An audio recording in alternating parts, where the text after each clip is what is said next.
Roberson and Allison thought so. None other than that slippery Texas fugitive from bygone days, Tom Ross. Through the years, Tom Ross had managed to see the original criminal cases dismissed and had taken up ranching on the Texas-New Mexico line. He had married and was known in that part of Texas as a loyal friend if he liked you, a bitter enemy if he didn't. Ross continually practiced with pistols, particularly now favoring a Colt 45, the famed 1911 government model. Ross went absolutely nowhere unarmed. Usually carrying 2 handguns on his person and a Winchester in a saddle scabbard when horseback, or beside him while steering his Model T Ford. He had avoided going to prison on those old cases, but every now and then he would have brushes with the law, and one of those times is pertinent to our story. On Monday, the 2nd of April, 1923, the Gaines County Grand Jury at Seminole was to take testimony regarding alleged possession of stolen cattle by Milt Good and Tom Ross. Roberson and Allison would be the state's key witnesses. On Sunday, by happenstance, Easter Sunday and April Fool's Day, Maddie and Horace checked into the Gaines Hotel at Seminole. That afternoon, as planned, Dave Allison arrived. Following a supper prepared by the hotel's owner, Maddie went upstairs, donned her bedclothes, and began reading a book. Downstairs, Allison and Roberson retired to the lobby to visit and compare notes about the next day's case. At that time, before television, court doings were big doings in small towns. Many folks, including an unarmed Gaines County sheriff, several attorneys, judges, farmers, and friends, dropped by the hotel to visit with Horace and Dave, catching up on the latest news from outside the county. 2 other fellows were planning a trip to the Gaines Hotel, not to learn news, but to make news. Heavily armed with shotguns and pistols, under the cover of darkness, Milt Good and Tom Ross rolled into town. What happened next took place quicker than we can talk about it. In the tiny hotel lobby, amid cigar smoke and conversation, Horace Roberson, seated in a cane chair, tilted back against the wall, Dave Allison, nursing a headache, sat with elbows on a small table, head in his hands, listening but not talking. Other guests were offering their 2 cents worth about this and that. Outside, Ross and Good checked their weapons. Once it started, there would be no room for turning back. No retreat till the deed was done. They would not, could not, afford to let Inspectors Roberson and Allison testify. Tom Ross, armed with 2 pistols, and Milt Good carrying a shotgun, burst through the hotel's front door, blasting away. They were not shooting wildly. No one was injured save their intended targets. Allison fell to the floor in a pool of blood, dead. Roberson remained in his chair, tilted back, blood and brain matter decorating the wallpaper behind him. Everyone else in the room scattered. One and all knew who the murderous fellows were. Ross and Good had not worn masks. Their brazenness was indication of desperation. Upstairs, Maddie was jolted from preoccupation with her book. The noise downstairs was plain. Barefooted, she grabbed her pink kimono, racing for the stairway landing. From that perch, she could see horror. Her husband, but of barely 2 years, was dead. His lifeless partner sprawled on the floor before him. The killers, missions accomplished, were backing out through the screen door, smoking guns in hand. Absent any hint of hesitation or hysteria, Maddie raced to Horace's side. Not to render medical attention, it was too late, but to get his big 6-shooter, a Smith & Wesson. Regrettably for her, one of the shotgun blasts had damaged the revolver, rendering it useless. Knowing he carried a backup, a small semi-automatic, Maddie fished for that, arming herself with firepower. Calm and collected, She did what she needed to do. Maddie fired 2 shots. One bullet striking Tom Ross, the other Milt Good. Neither of their wounds were then life-threatening, not in the short term anyway. A festering infection could and was likely to do in time what the bullets had not, kill them. Later, to an annoying journalist, Maddie would unemotionally muse, "It was too bad that I had such a small pistol. If I'd have had a bigger gun, I would have killed him," meaning Tom Ross. This photo shows Maddie's Colt 25 semi-automatic. It was at Fort Worth's Cattle Raisers Museum. This may or may not be the gun she used to shoot Tom Ross and Milt Good. It is definitely Maddie's pistol, although some testimony, rightly or wrongly, implied she used a .380. As with so many interesting Wild West tales, there are stories within the overall story. What happens next, for one? The trials of Tom Ross and Milt Good. But due to those ever-present time restraints, the saga will be summed up quickly. Fearing infection, the killers had surrendered. There would be separate trials at Lubbock for the death of Allison and at Abilene for Roberson's murder. The violent death of 2 well-known Texas lawmen was headlining copy for newsmen and photographers. Amid extremely tight security, they flocked to Lubbock for the first 2 trials, one for Ross and one for Good. Former Ranger Captain Rogers, amid no little outrage from fellow lawmen, refused to testify against Ross, honoring the pledge he had made in the sand dunes 19 years earlier. Luckily, many of the trial images are not lost to history. In each of the 4 trials, the verdicts were guilty, resulting in prison sentences. The trauma doesn't stop there. Both escaped. Good was recaptured, and Tom Ross remained a fugitive using the alias Charles Gannon. After killing another fellow in Montana, rather than return to prison in Texas, he committed suicide. Martha Plummer Roberson remained unmarried, but not inactive, becoming, as previously mentioned, superintendent of several Bexar County medical intersurgical centers. She was also president of the Altrusa Society, and later she was recruited to the position of superintendent for Fort Worth Harris Sanitarium. In San Antonio, at the Baptist Hospital Complex, a building was named in her honor. Sadly, all things must end. Martha Plummer Roberson passed away from pneumonia complications on April the 26th, 1942, age 57. In the final analysis, you will have to decide, did Maddie outranger the Rangers? Tom Ross had escaped from both Sergeant Sullivan and Captain Rogers, maybe even a posse of 16 Texas Rangers, as well as the Texas state prison system. Undeniably, it was Maddie who had force-fed the murderous Tom Ross and Milt Good their medicine. A bitter dose, 2 lead pills. Thank you.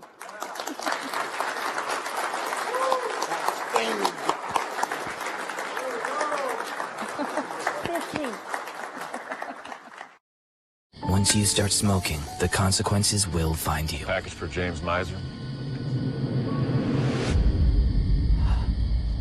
Cigarettes may leave you with stained teeth, gum disease, and more.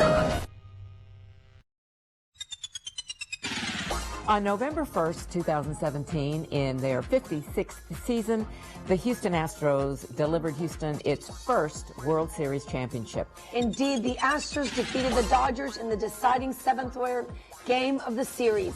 And Houstonians celebrated with record-breaking attendance, 1 million people to watch the celebratory parade downtown. Latina Voices, Smart Talk. A show about universal topics from a Latina perspective. Hey, we're the Houston Dynamo 2018 U.S. Open Cup champions, and you're watching HTV. Thank you.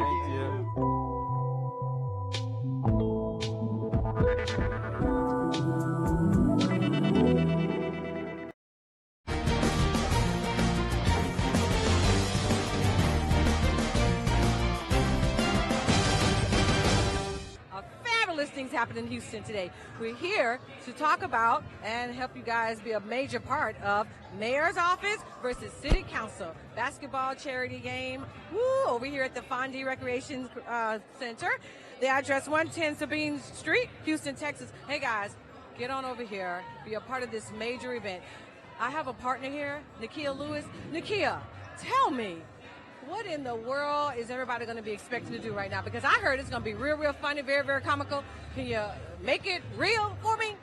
We're going to have a lot of fun. It's going to be a great competition. They're going to put on a great show. And as you guys can see, I came dressed for the occasion. All right now. Okay, guys, what you're going to see right now is a video from...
ready?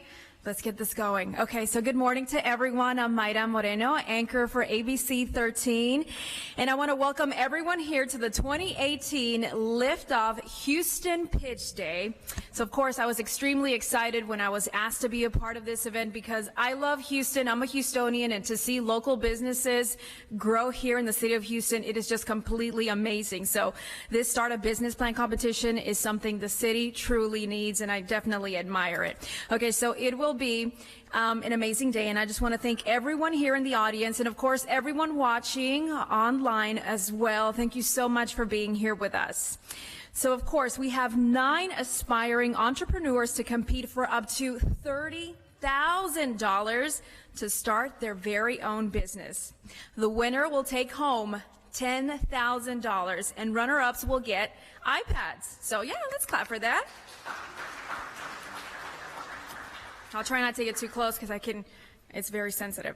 So the city of Houston is dedicated to expanding economic opportunities for its residents through increasing opportunities for growth of small businesses and enhancing the support and development of minority and women-owned businesses. Studies report that small businesses need considerable resources to get started and to be successful. The Liftoff Houston Startup Business Plan Competition was designed to provide startup capital, which is generously sponsored by Capital One Bank, knowledge through workshops and free resources from the Houston Public Library and Office of Business Opportunities, and support from one-on-one consultants with qualified professional business mentors.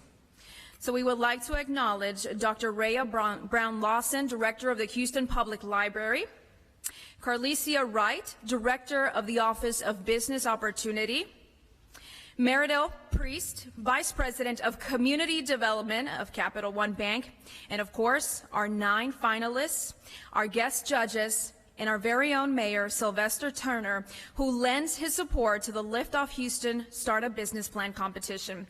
Now, he was not able to join us today, but he does have a few uplifting words for our contestants today, so let's listen.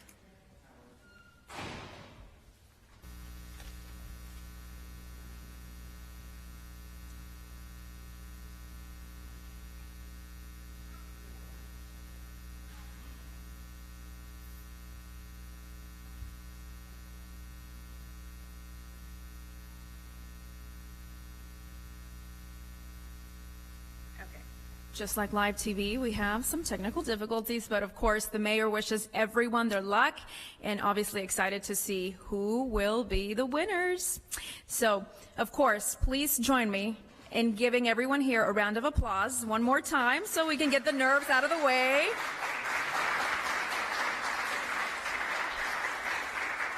And it is, of course, time for the pitches to begin.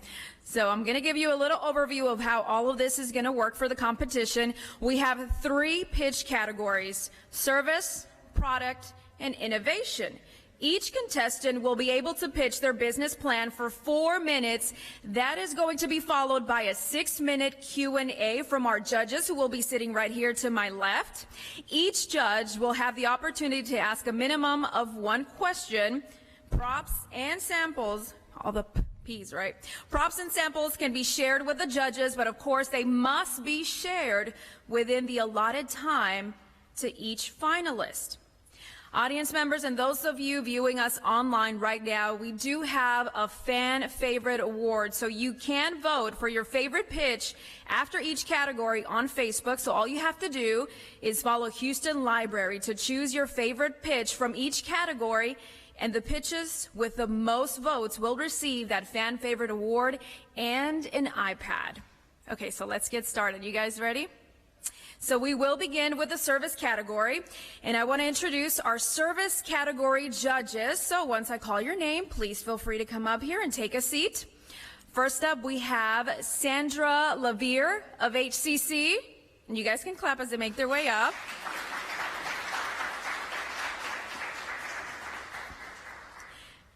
Meridel Priest of Capital One.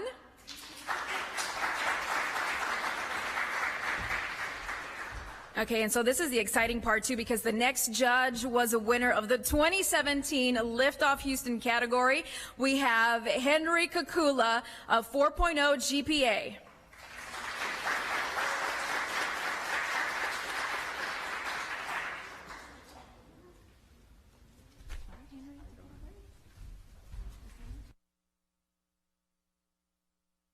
Have Henry, who of course you won last year, right? So you're going to give us a little overview on how this has helped you and how you've come a long way, right, this whole year? All right, go ahead. Good morning. Nice to see everyone here today. My name is Henry Kakula, and I had the opportunity of winning this wonderful competition last year. This competition has allowed me to scale with 4.0 GPA. We provide college and career readiness support for school districts. So now we actually are contracted with HISD, which is the 7th largest school district in the United States. And we also work with A-Leaf ISD, and we work with several nonprofits across the United States.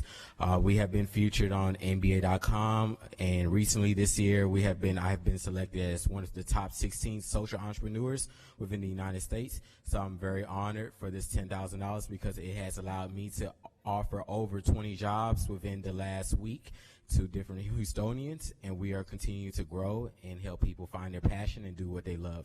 So thanks again, City of Houston, for this opportunity, Mayor Turner, and the Public Library for everything that you do for us.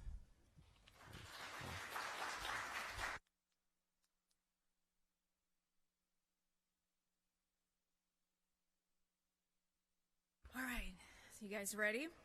Our very first contestant, I want to call up to the stage, Art Dance Academy. Oh, come on. There he is. Good luck.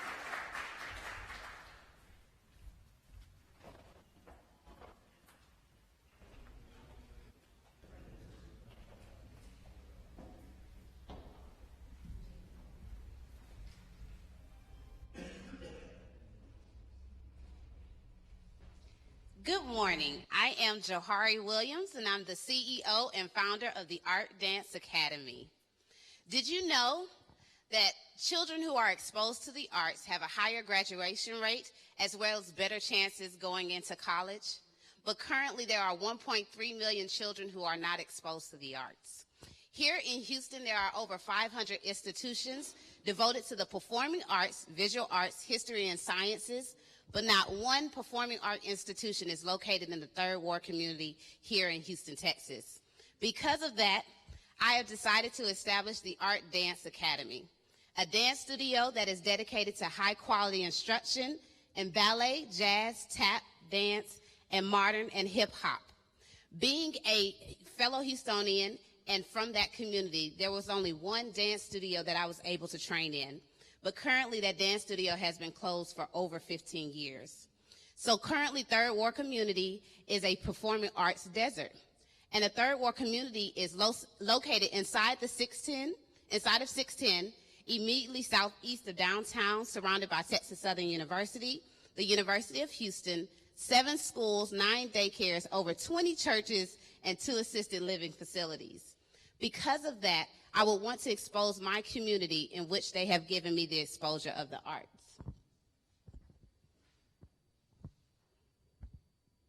I began training dance again at the age of 3, where I was later a graduate of the High School for Performing and Visual Arts and Dance, was a Dance Arts National Arts Merit recipient, as well as a member of the Texas Tap Ensemble. I later graduated from Clark Atlanta University with my Bachelor's of Arts in Accounting and my Master's in Business Administration, but my passion has called me to teach for over 5 years in local dance studios here in the surrounding Houston area. Because my dance studio will be the only dance studio in that community, I automatically have a competitive advantage. And being from that community, I understand the demographic, the buying power, and the demand of that community. Therefore, I was able to align my prices to the lower living costs of the expenses, making my prices 13% lower than the competition that's 5 to 10 miles outside of the Third Ward community. So some of the products that I will be offering, the products and services, will be a monthly registration and season-based dance performance classes at $15 per hour. Also, there's a drop-in dance rate for those who are from outside of the community for $20 per hour. And in the future, we look to having retail items of dance, the Art Dance Academy branded leotards, dance accessories, and equipment. Our target market ranges from the ages of 3 to senior citizens. We feel that anybody who has a passion for dance or even just wants a little bit of movement in their life will be our market. So we plan on getting these customers by social media, print material, community outreach. I'm currently working with the dance chair of the High School for Performing and Visual Arts to have my dance studio listed for her students to attend, as well as I'm in communication with the local studios to actually disperse my print material for enrollment. My startup cost is $70,000, needing that I need a brick and mortar. So if I'm so fortunate to win the $10,000, it will go to purchasing my LLC, as well as secure a leased space for the brick and mortar, purchase my advertising print material, as well as develop my website and register my domain. I would like to thank the sponsors, the City of Houston Office of Business Opportunity, Capital One, Liftoff Houston, and the Houston Public Library for allowing me to attend the workshops, submit my business plan, as well as present my company, the Art Dance Academy. Thank you very much.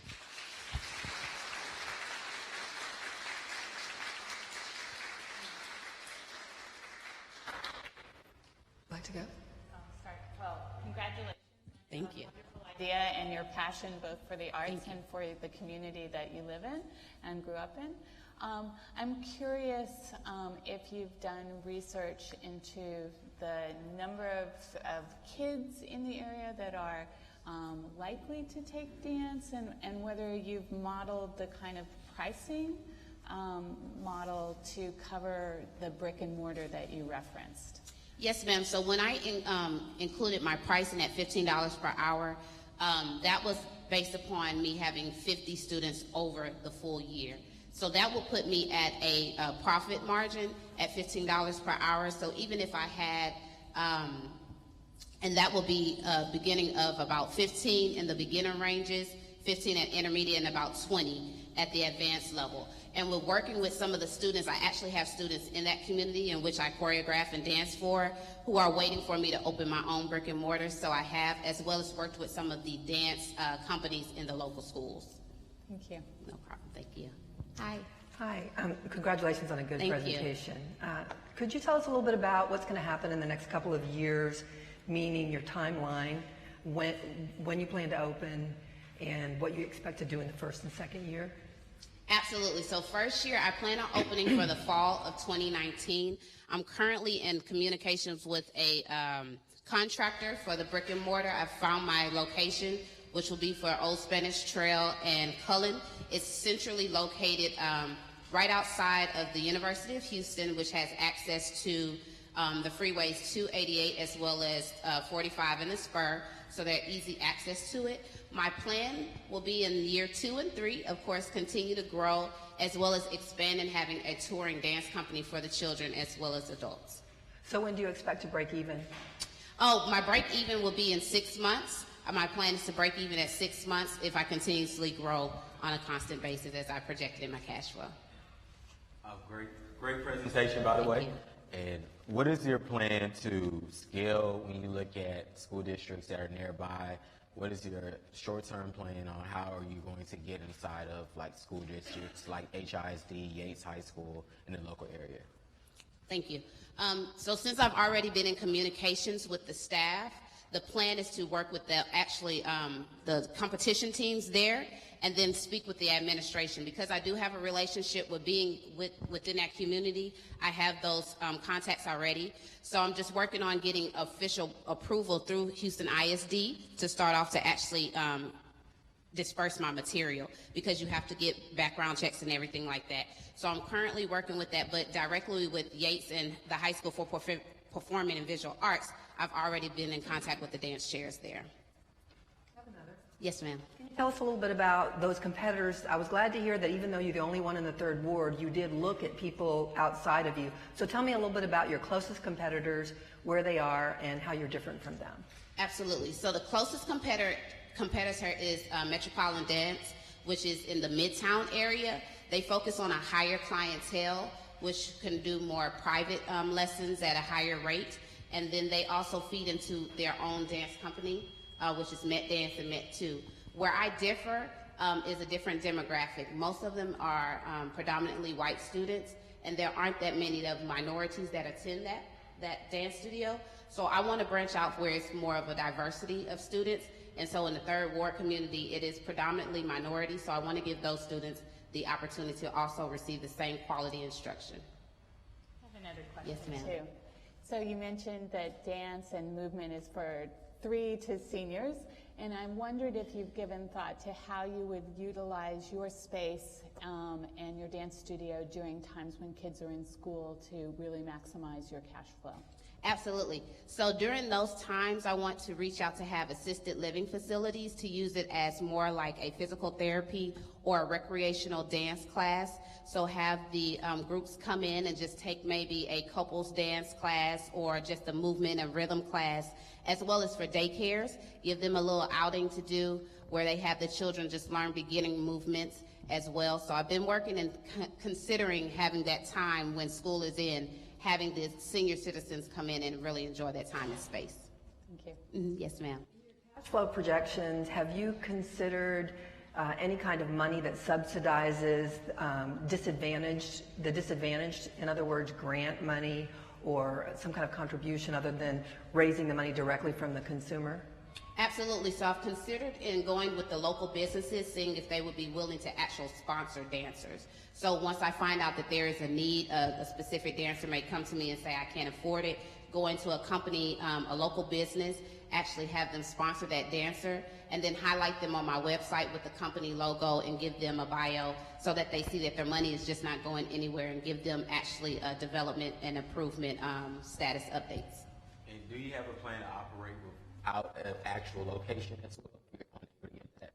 Yes, so I've considered what's called Century 21 programming, where it's more like after school, if I can't get into a brick and mortar, just to develop my customer. And then once I can develop the cash flow to get into a brick and mortar, have them come to my location. Thank you. Thank you. Thank you. Thank you.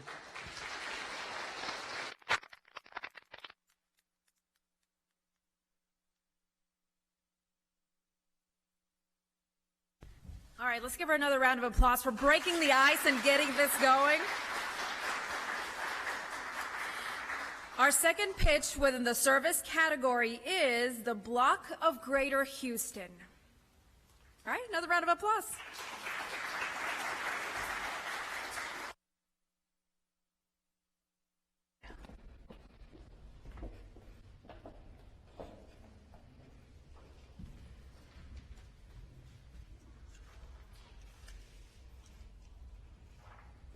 I would like everyone to close your eyes for a second and think back to the first day of school. You're holding your lunch, you're looking out into the abyss, otherwise known as the lunchroom. How do you feel? Awkward, nervous, uncomfortable? Well, this is how my adults with disabilities feel like on a daily basis. Hi, my name is Lauren Wiggins. I'm the owner, founder of the Block of Greater Houston. It is a special needs adult day program designed by the experiences of my former clients. At the Block, we provide opportunities of friendship and we help navigate their worlds using their full potential. I have 10 years of experience in verbal behavior and applied behavior analysis fields. I also have a master's degree and I'm a certified autism specialist. In 2004, HISD placed a cap on how many special ed students can be serviced by the special education department. Not until 2016 were they exposed by the Houston Chronicle. So those 12 years of qualified students not getting serviced by the special education department were not educated. And so I formed in 2013 Behavioral Learning Agency because I saw a need to train preschool teachers on how to handle children on the autism spectrum, because unfortunately children are not diagnosed until after preschool. So as my clients age and those 12 years of students of unserviced and special education department and HISD graduate, Who's going to help them navigate their worlds and help them decipher what to do and how to live their lives? There's been an increase of people with disabilities in Texas, and therefore Texas is the second highest state with individuals with disabilities. Now, we do have our competitors, the Hub, Friends of Downs, and Avondale House, but they are not centrally located, and you have to have a certain diagnoses in order to gain admittance into those programs. But at the Block, we accept all adults with disabilities, and we are centrally located. And also, right before Hurricane Harvey hit, I visited the 87 adult day programs that are state funded, and none of them specialize in special education. I will hire 4 administrators and 14 buddies. Our ratio will be 1 to 5, and we'll be located at 4916 Main Street in the Museum District, not far from the Metro Rail and the the Medical Center. A lot of adults with disabilities have specialized dietary restrictions, and in order to solve that problem, we will partner up with Wisdom's Vegan and Bakery to provide our meals. Our daily rate will be $95 a day. We will offer employment in local businesses. We will volunteer. We will have problem-solving classes. We will have teachable moments at concerts and festivals. We will also have socialization activities like Lip Sync Battle Fridays. Our cash flow projections have us increasing for the next 3 years because of our model. And when we are awarded the $10,000, we will retain an attorney, file for an LLC, gain a contract through Medicaid through the state of Texas, and get a permit through the Houston Permitting Department, is just to name a few.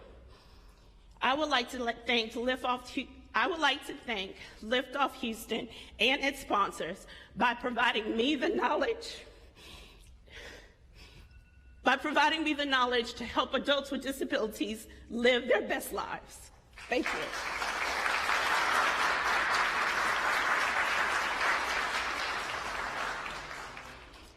I can see you're so passionate about what you do, and I congratulate you on what you've done already and what you're trying to do. So could you tell us a little bit more about the different kinds of programming that you're offering throughout the day? That slide went by pretty quickly, and I'd like to understand that a little bit more. And then how it's different than some of what the others are doing. Okay, so the others are nonprofit based, and so a lot of them have classrooms. They're in classrooms all day, they're doing puzzles, regardless of their intellectual abilities. They're doing things in-house, and they're around others with other disabilities. How we're going to be different, we're going to have other adults their same age, but not with disabilities. I want volunteers in between the same age, because in order for adults with disabilities to learn how to be independent and how the real world works, they need to be around other typical human beings and learn from that. And so we'll provide, so everything that we're doing, we're all about socialization. So in the midst of going to concerts, and we're going to be going out into the community, because a lot of adults with disabilities, unfortunately, do not go into community because parents feel that they're lacking, they're going to have tantrums and whatnot. I'm about, let's go in the community, let's have a conversation, let's actually talk to the cashier. And in those moments, we're going to be teaching them how to live their lives. And so that's what makes us different from the others. It's more about us, we're having fun, but in the midst of having fun with other adults your age, we're going to be learning how to count, how to have a conversation, how to get on Metro Rail. What can you do without your parents? Teach you how to be independent. Good, great presentation. And just starting off with the business model, is it $95 per person, or how does that work? It's $95 per person from 6 a.m. to 6 p.m. And the $95 also includes the vegan meals as well. They'll get one vegan meal and a snack as well. So what would be your estimated goal on how many people you would want per day? My goal right now is 30 people a day. That will get me to have a profit. 30 people a day for those from 6 to 6.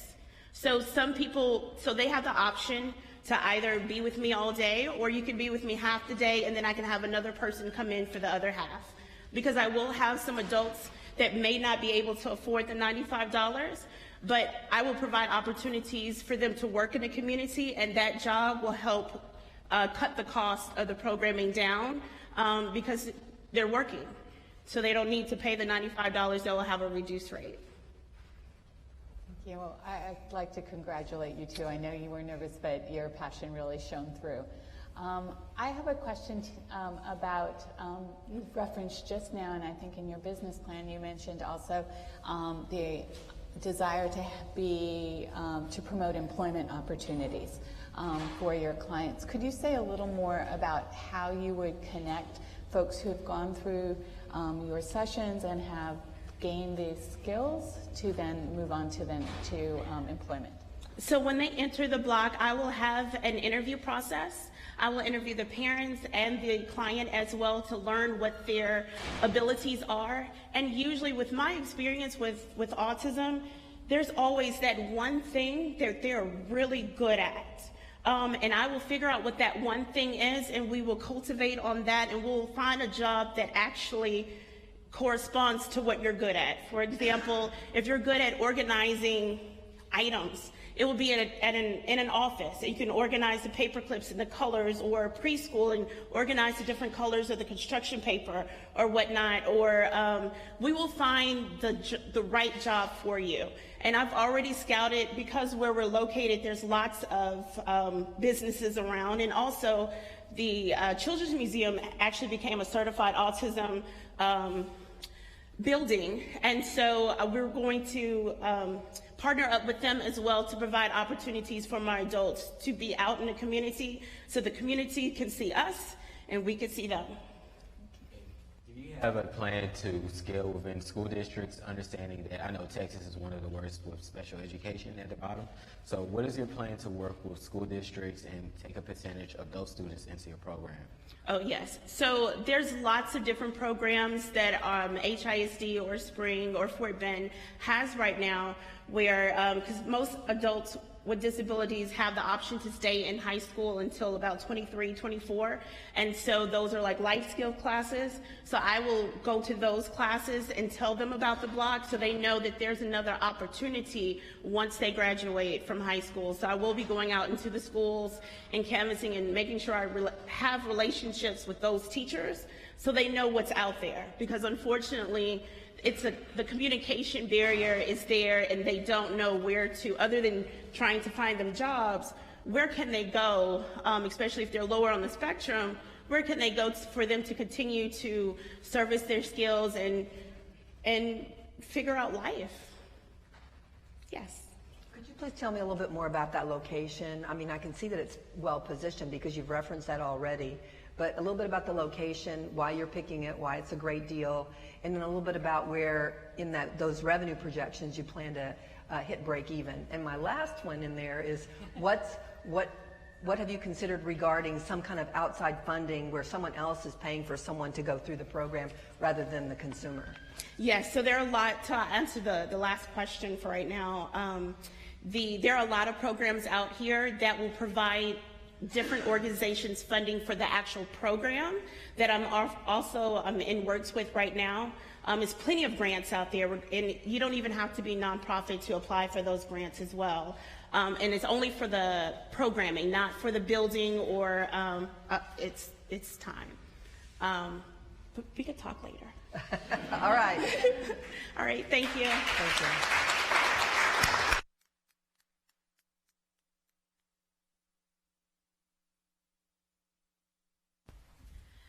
All right, now for our third contestant of the service category, I would like to call up Legere.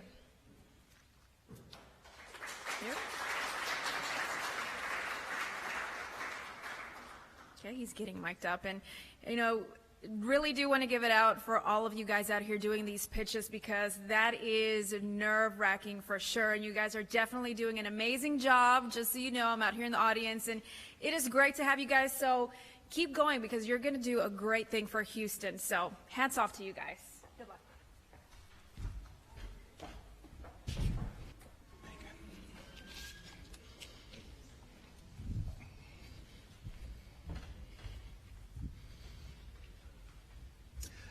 People are frustrated with hotels. The rooms are small, expensive, and soulless. Now, there is a more spacious alternative.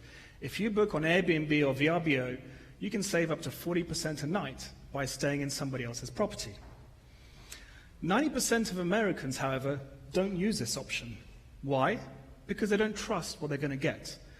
I've heard so many horror stories from friends who have had their stays cancelled at the last minute by a host. They can't get the keys to get in.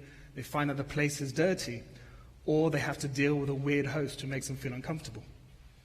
Actually, hotels weren't so different 100 years ago. That is, until Conrad Hilton revolutionized the industry by providing reliable quality and creating a trusted brand name. And that happened right here in Texas. This is what we need on Airbnb today. And that's why I created Lodger. We rent stylish and comfortable apartments to travelers who want hotel-like consistency and quality on Airbnb. So specifically, we lease apartments long-term, furnish and decorate them, list them online, host guests, clean, and repeat. So apartment owners are our key stakeholders and primary suppliers. We help them to reduce their vacancies and costs. Our sales model is based on travelers booking online through sites such as Expedia and Airbnb, to whom we pay a commission. We market our properties with great photos and customer service, which results in 5-star reviews. Globally, the hotel market is worth $1 trillion. Home sharing is around $50 billion, but it's growing much faster at 50% annually. Now, based on our bottom-up projections, we'll have close to 900 properties and $33 million in revenues within 3 years. We'll have also created 169 direct and indirect local jobs. So we make money by selling as many nights as possible at the best possible price. On average, it takes around $12,000 to set up the average property, which in turn will make a $1,000 profit each month.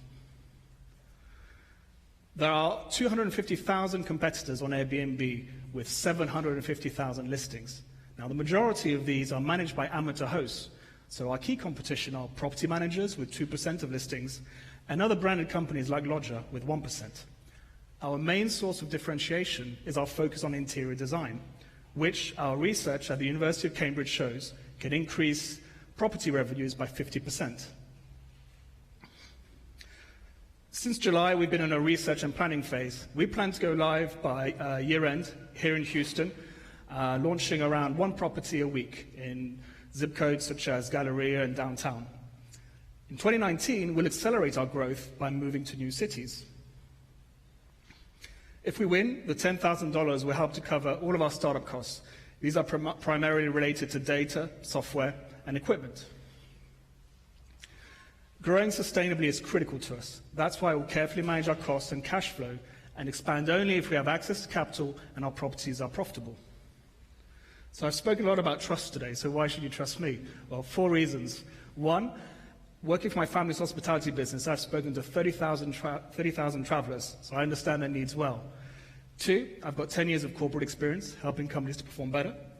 3, I've done this before. I launched the UK market for a competitor, putting together a portfolio of property worth $130 million. And finally, the industry was a topic of my master's thesis at the University of Cambridge. And that's it. So thank you for listening. Do stay in contact if you'd like to stay, lease, invest, work with us. Thank you very much.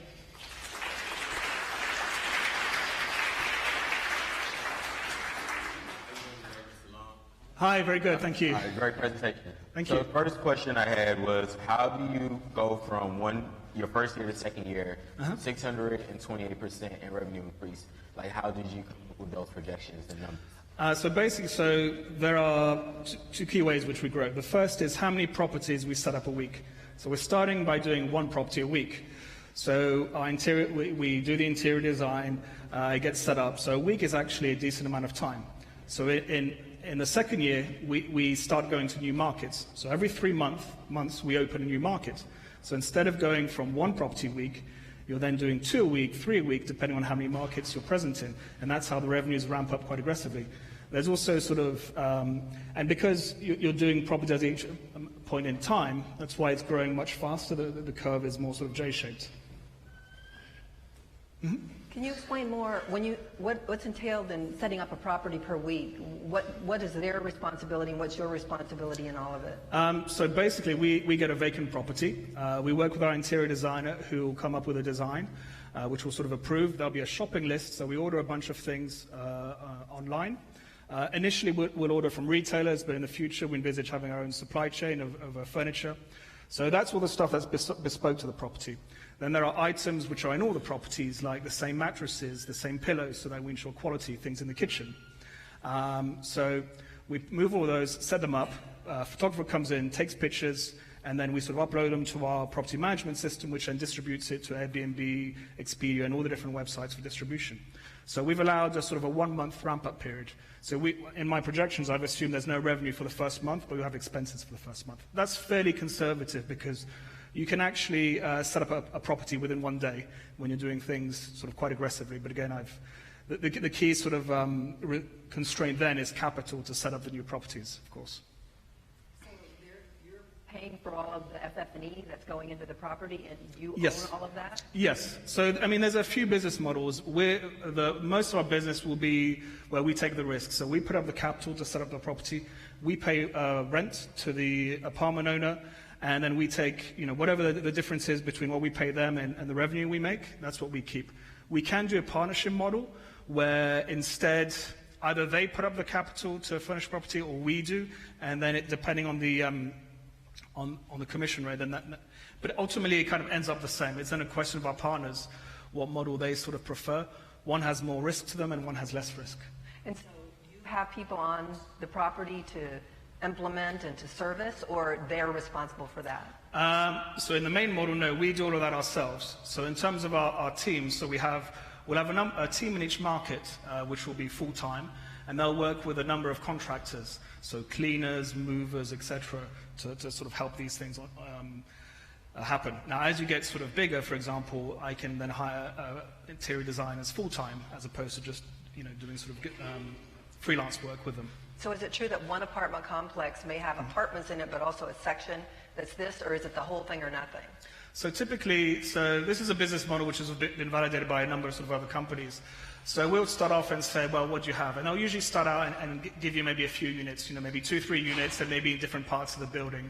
But what you're seeing as developers become comfortable with this concept, there was in Nashville, one of our competitors took 150 units at once in a new 500-unit building. So, and ideally, we get to the point in the future where we're taking maybe a whole block in a development, or we're doing a whole floor at a time. That makes it a little bit sort of easier to sort of organize, particularly if we can get involved in the initial build thing. There are some design considerations we can have. So we could have some of a room for operations, for example, where we have all the sheets and bedding and things that are there ready, which kind of simplifies our operating model. It depends. And I say it depends because it depends how many properties you sign. The key use of cash ultimately is buying furniture, bedding, etc. So one property has a payback period of 12 months. So after 12 months, you can then set up a new property. So the other source of cash obviously is scaling up the local city teams to sort of reach operational efficiencies. And the other use of cash is scaling our sort of head office team. Now, in terms of my capital model, ideally I have on the one side real estate investors who supply cash, set up new properties, and then we look to traditional angel and VC investors to help the sort of talent scaling part. I do have a question about your year 2 assumptions and entry into the market. It seems like it really relies on having a surplus of rental properties or new rental properties that come online and not a really tight real estate market. Are there certain cities that you've researched that have that kind of new development coming on board or a surplus of So in rental? terms of sort of the macro trends of apartments, so there's been an overbuild in the luxury market, which is actually sort of what we target. So that's going to be increasing vacancies and putting pressure.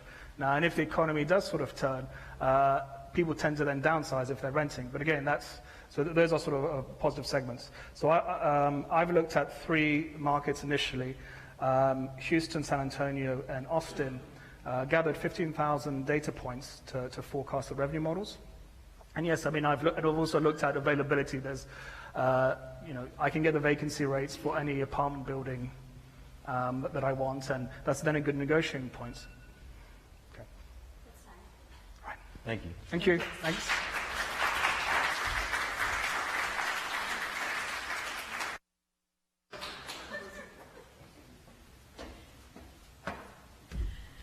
That was Lager. I think I said Lagier. I was giving it a little French twist.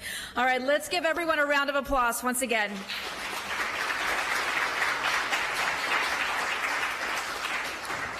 And thank you so much to our judges. You guys did an amazing job. That is definitely a hot seat there. All right, thank you guys. Yeah, go ahead, you can clap.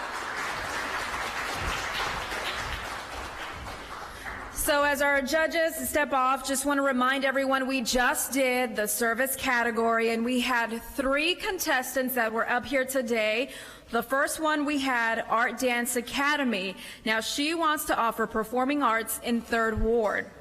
The second person that came up is the Block of Greater Houston, and she wants to offer services to what actually our ancestors used to do. So welcome. Thank you for having me. It's a great concept. Tell us all about it. Yeah, so the Art Dance Academy is a dance studio that will improve the quality of life for the 3rd Ward community. Currently, it's a performing arts desert, so we just want to bring it back to life where people have another alternative other than football, baseball, and basketball, and to enhance the creativity of both the youth and the adults in the movement of dance. And along that OST corridor, grandparents and parents know that used to be a lot of activity around the areas of dance. Absolutely. So it's just really great to kind of bring it back. Just regenerate it back and bring that life back to that community. Yes, sir. We can't thank you enough, and congratulations and welcome. All right. Thank you.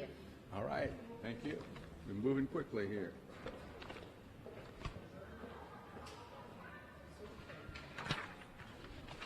Okie dokie.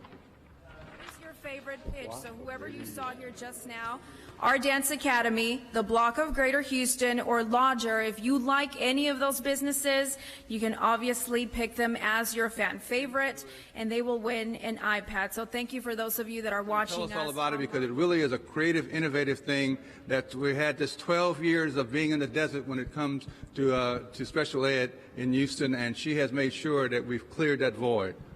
Yes, so I created the Block of Greater Houston because I saw a need in the special ed department to, once they graduate from high school, there really isn't anything for them to do. They kind of stay at home, they're with their parents. And what 18-year-old is at home with their parents? Right. They need to be out in the community, they need to go to festivals, they need to go to musicals.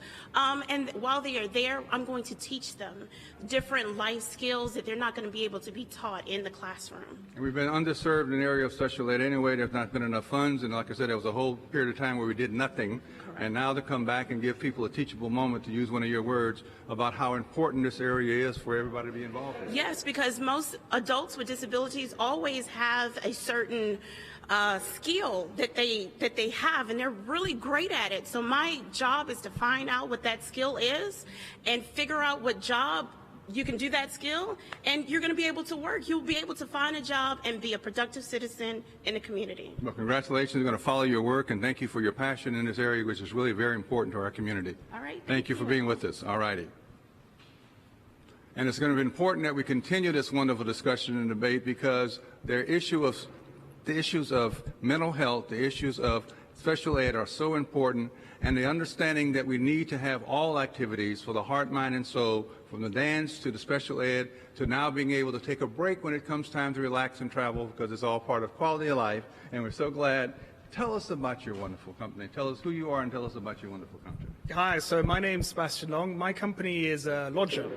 And basically, I set it up because I realized a lot of people like to use Airbnb because you can save money versus a hotel. You can have a place to cook. You can have a lot more room to relax. But most people are kind of a little bit scared of using it, even the people who use it regularly, because they don't know what they're going to get. Mm-hmm. There's so many horror stories out there, that bad experiences that people had. And it's really similar to what hotels were like in the past. You didn't know what you were going to get.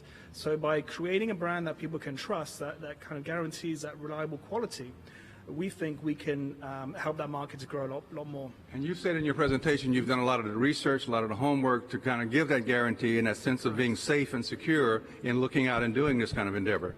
Correct. So I've done my homework. I used to work for a competitor, so I've set up a business like this before. Right. And my family are in hospitality, so I've kind of grown up in hospitality. I've spoken to 30,000 travelers over the years. All right. So it's a natural. I'd like to think so, yeah. Right. We look forward to following you and watching you. Thank you very much, sir. Thank you very much. All right. And that's our wonderful categories in this picture area of 2018 for this Liftoff program. We're going to continue, and we'll get back to our pitch program in a moment.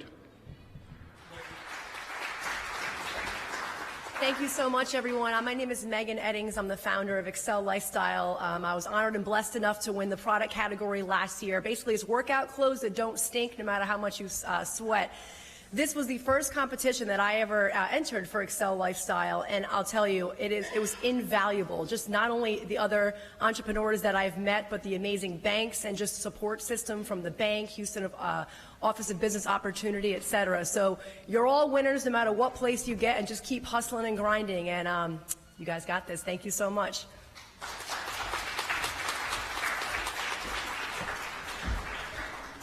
Okay, so our first contestant is Hugo. Did I pronounce that correctly? All right, awesome. Come on down. Good luck to you.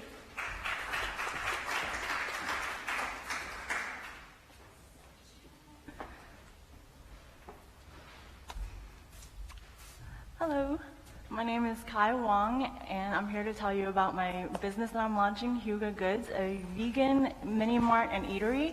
A little bit about me, my background is in engineering, but I also run a vegan bakery right now where I service a local coffee shop in Edo. So what is being vegan and what is plant-based living? It's the active and conscious decision to use products and eat foods that do not contain any animal products or any animal parts or byproducts. And why would anyone want to do this? For the planet, for your health, and really just for all. Looking at it from an environmental standpoint, right now we use about 70% of our land mass for the production of animals and to grow crops to feed those animals. This is actually really inefficient use of a natural resource because for every 7 calories of plant food, we choose to feed it to animals and net only 1 calorie. And from an emission standpoint, about 18% of global CO2 emissions are from factory farming industry. This is actually 5% higher than all global transportation combined. So by choosing to live plant-based, we actually make a greater impact than if we were to choose to drive electric cars. For the individual, not only is it healthier to eat plants and vegetables and fruits, but also when you choose to live plant-based, you not only look at the ingredients, but you start looking into how these ingredients are produced. And in doing so, there's just a natural tendency to start choosing things that are healthier for you and that is less processed with less chemicals. And when you cut out slaughterhouses from our supply chain of the food and the products we choose, we just tend to embody more compassion for both humans and non-humans alike.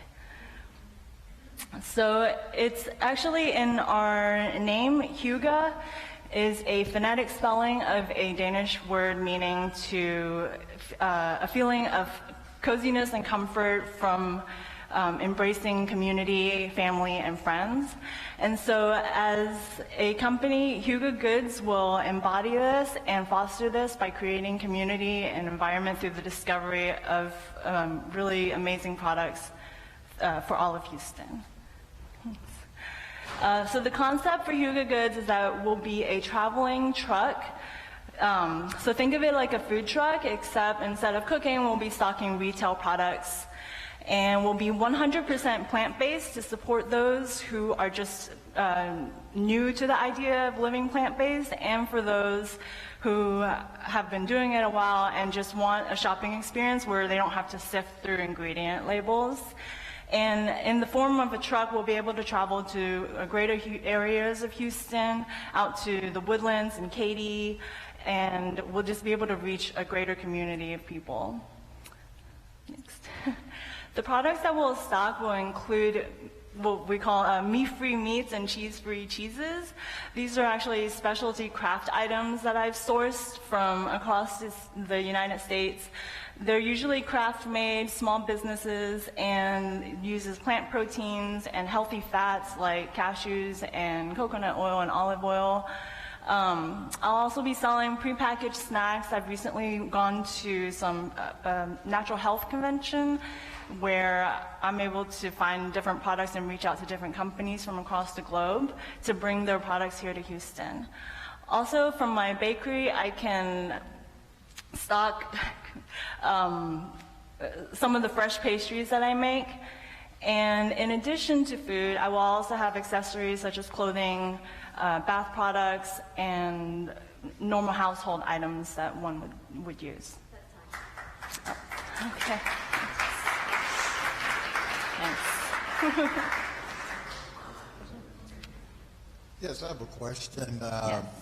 I love the presentation, and I really like the traveling concept.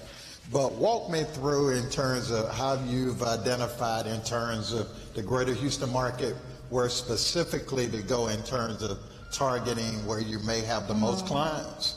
And also, have you factored in where you may branch even outside of the greater Houston market? So right now I've reached out to several coffee shops because usually the truck is a draw for them, and so I wouldn't have to pay for the space if I were to park there, and we can share clientele and traffic pretty much. So there's areas out from the bakery. I know that there's customers that I have there out in Katy, Sugarland, and the Woodlands specifically, but I also know some people come in from Kingwood for the bakery. So I'm going to engage those same customers in order to drive business for the coffee shops that I'll be parked at. Additionally, there's different farmers markets that I've stationed at before for the bakery that I'll be able to reach out and pay for a space in the farmers market as well. And as far as branching outside of Houston, I have not considered that yet because I feel like, well, right now my projection is that at 15 markets per month, I'll be able to net profits. So I don't foresee growing outside of the Houston market yet until my workforce, I guess, is able to handle it. Yeah, because I think that'll need a second truck is what I'm getting at. Yeah. Wow, great presentation. Thank you. My question is, how would this make a difference from what's out there in the Whole Foods section at the moment? You can order online and you can just choose and see the colors and everything online, basically pretty much what you have out there. What make you different from that, and what make the customer buy from you versus timing? The customer doesn't have to go out there to you versus coming into the front door to your house. So some of the products that I'll be stocking will not be able to be found anywhere else in Houston. That's why I reach out to other companies that are smaller craft artisans so that I can buy direct from them. And also, we will stock only 100% plant-based products. And a lot of times when you go to Whole Foods, you're having to figure out, even though something is branded a certain way where it might look healthy enough, it's not fully vegan. And so there's just a lot of time spent at Whole Foods if you were to sift through the labels versus if you just came to us. All the products would be at your disposal to purchase. So how would you educate the consumer versus, I mean, to make it understand the difference from them and yourself? How would you do the marketing? What's the plan for that? So currently, with my main way of reaching my market right now would be to engage my bakery business or customer base, and they already know that we're 100% vegan. And really, when you are vegan, you kind of seek things like this out. For those that do not know yet, it will just be in the branding as they approach the truck that it will have to be clear that it is 100% plant-based, no need to worry about animal products. Thank you. Yeah. So I'm actually vegan, so this is pretty fascinating, and I definitely see a need You mentioned 15 markets per month. Is that one market per day, so 15 Yes. days a month? What will you be doing the other 15 to 16 days a month? That's a projection number that I use, assuming that there's bad weather or for some reason I can't operate for half the month. I wanted to be safer on my numbers as to where I'll break even. And then you mentioned in the business plan, because weather in Houston, you never know, it could be snowing one day and 100 the next day, that a slower time of year would be the summer for the heat. Have you given any thought to basically where you could park your truck that really heat might not be a factor, kind of other creative ways to use your truck so you're not as dependent on the weather? No. That's okay. I don't think so. Well, just having worked at the farmer's market, that was just one of the biggest factors when you are working outside.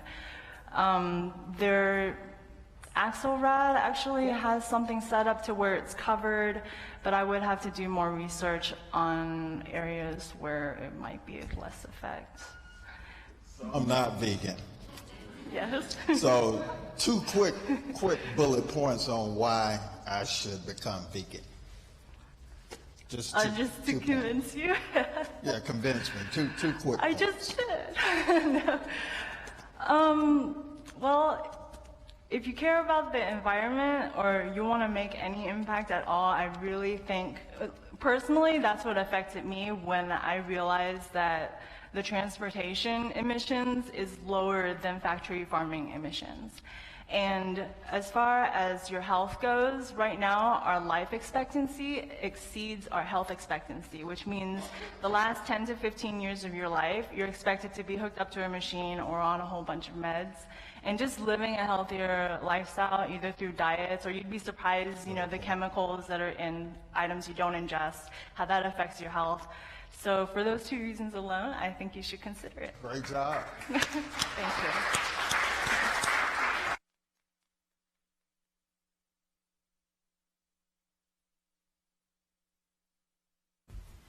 Freddie, you sound like my fiance when I try to convince him we should go vegan. He's like, why?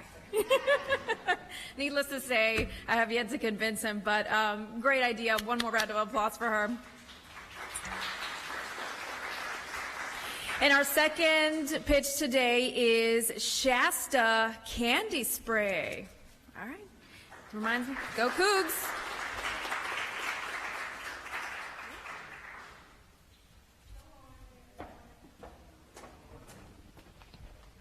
Thank you.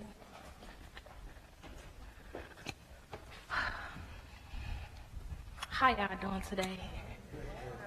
I'm fine. Okay, I just want to stick this right here so you all can get a visual of what I'm talking about. And then this right here, and this is a welcome letter. So these right here, let me see. These are samples so that you can smell those. There you are. All right. So I'm really nervous this morning, so I'm going to do the best that I can. I hope you all are having a fabulous morning. My name is Shasta T. Jones, and I'm a business manager. I'm alumni of Houston Community College. I am the business owner and creator of Shasta Candy Spray.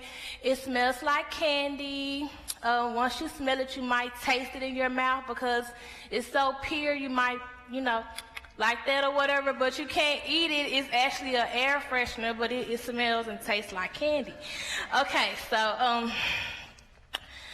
so anyhow, you get this fabulous, moment where it's an impulsive smell, so you might get a little excited. It might be something that you like vanilla or maybe cinnamon or chocolate, banana, strawberries.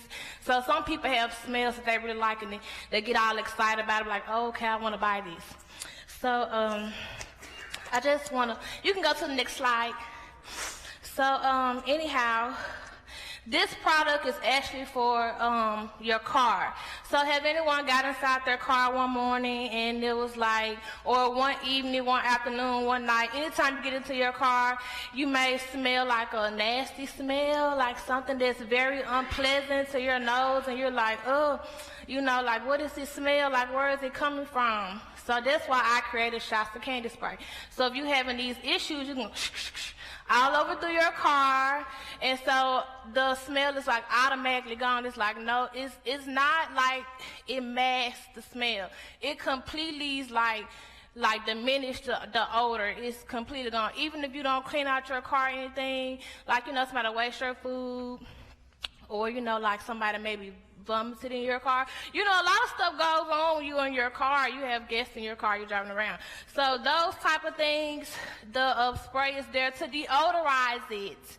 Also, like if you may be like at work or something like that, and you have to use a public restroom, you might have to go in the restroom after someone, you can use the spray to kind of make your experience a little bit more pleasant while you're going to the restroom or something like that. Or if you're like in your office or your home and you just want to make your personal space smell good, so you can use it for that purpose as well. But it's mainly marketed as a car freshener. So my audience, okay, yeah, so I got this out the way. So this right here is a description of all the different flavors. So you have Love Me, it smells like strawberries, real juicy citrus. Heart of a Star smells like Kool-Aid. It retails for $4.99 inside the store, and this is just basically a promotional item, a promotional poster, so people will go past and be like, oh, they sell this product here, Shasta Candy Spray, I can buy it from this store. So that's pretty much the rundown. So this product will be advertised by music. So music is one thing, you know, I'm very passionate about. So this product will be advertised through music. Like, have you ever seen like a Sprite commercial or something like that, and you have somebody dancing and things like that, and you know they're promoting it through the music, hip hop, and it grabs a lot of people's attention because my market is going to be the millennials. Basically, like the younger adult crowd and the younger crowd, they're more interested in like these little fun things with the air freshener smell, the coolest things and new stuff that comes out into the market. So I don't know if you could press this button down here. It's a button. Are you able to press it or no? So maybe, oh, this time. Awesome. Thank you. I didn't even make it through my full slide. Just go slide through it while they're asking me the questions, if you don't mind. Hi. Hello. Very unique concept. Very loud smell to it, so congratulations. Thank you. Help me understand, in terms of the targeted audience, I know you said this is for the cars, but, you know, in terms, and I thought I heard you mention in your presentation millennial, but is there a age group? Is that 18 to 35? Is it 35 to 65? What's kind of the targeted audience? And then secondly, a follow-up to that is, in terms of where are you targeting to actually place this product?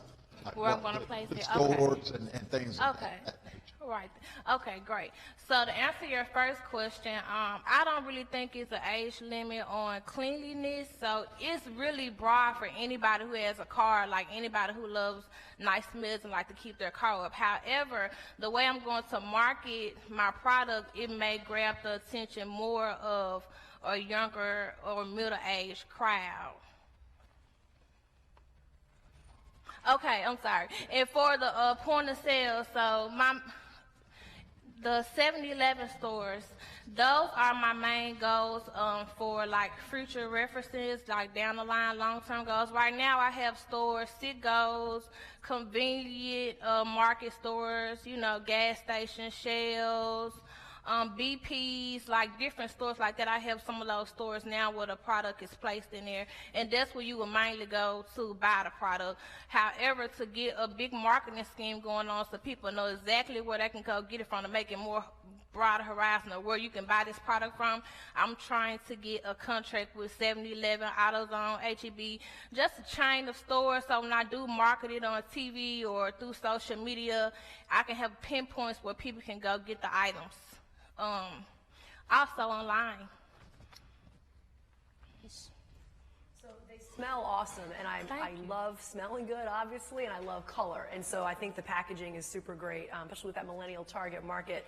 You mentioned like 7-Elevens type places. What is your marketing strategy, I guess, so to target that millennial market? They're on social media all the time. What's your kind of strategy to let them know about your company? I want to get a celebrity endorser. I want to work with a celebrity so I can like shoot a commercial. 7-Eleven has this program where you can shoot commercials or, you know, videos, biographies, and anything you can use to setting up their stores. So I would like to shoot a commercial and have a celebrity, you know, dealing with my product. Because, you know, they're very popular. So if somebody sees a celebrity, a known celebrity, or a known face, they're like, oh, they have this now, and it'll make them more in tune to what I'm doing. So that's part of my marketing strategy to reach the crowd that loves the internet and loves videos and things like that. Thank you. You're welcome. Thank you. Well, it's a very nice presentation. I like the smell. Thank you. I like the strategy that you're thinking and taking this, you know, to a different level. So what you were saying, you sell this for how much each bottle? $4.99? Oh yeah, the bottles are $4.99, but it's actually retail. I do like wholesale, so the wholesale price is different from the retail price. Okay, so what does it cost you to make one? What's the average cost? It's average around, it costs is like 75 cents a bottle to produce like the whole thing and everything, but if I count the work that I put in, because you know how you have to do so many bottles, so you may need a machine or something, but I don't have the manpower machines and things, so I do it single handmade or whatever. So yeah, maybe $1. So that's what you're currently doing yes, at this it's time? actually 75 cents a bottle though, yes ma'am. Excellent. Well, it's a great concept, and I feel this is going to be the new item in the market, so congratulations. I hope so. Thank you. Thank you. How long did you foresee that it would take to actually get to the break-even point, and also even become, you know, I guess, a profitable entity?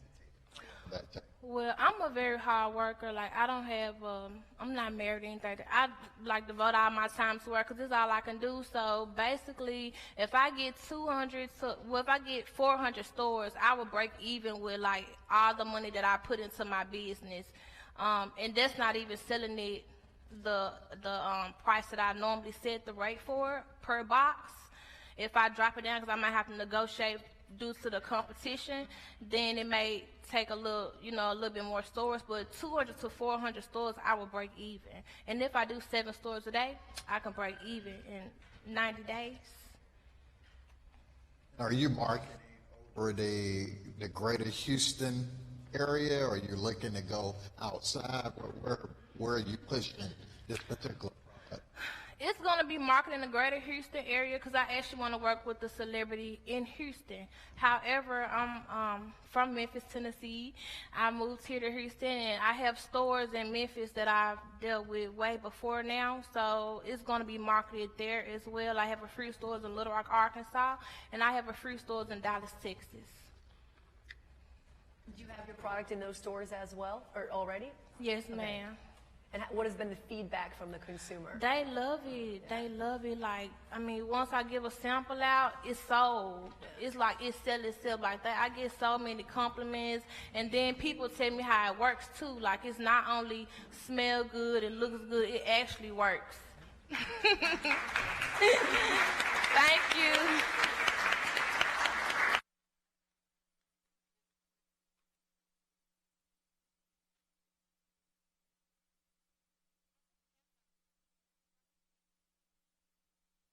I have a sample of one of these. I got to smell. I want to be using. I'm sorry. Oh, yeah, take those 3. These do smell good, you guys. No joke.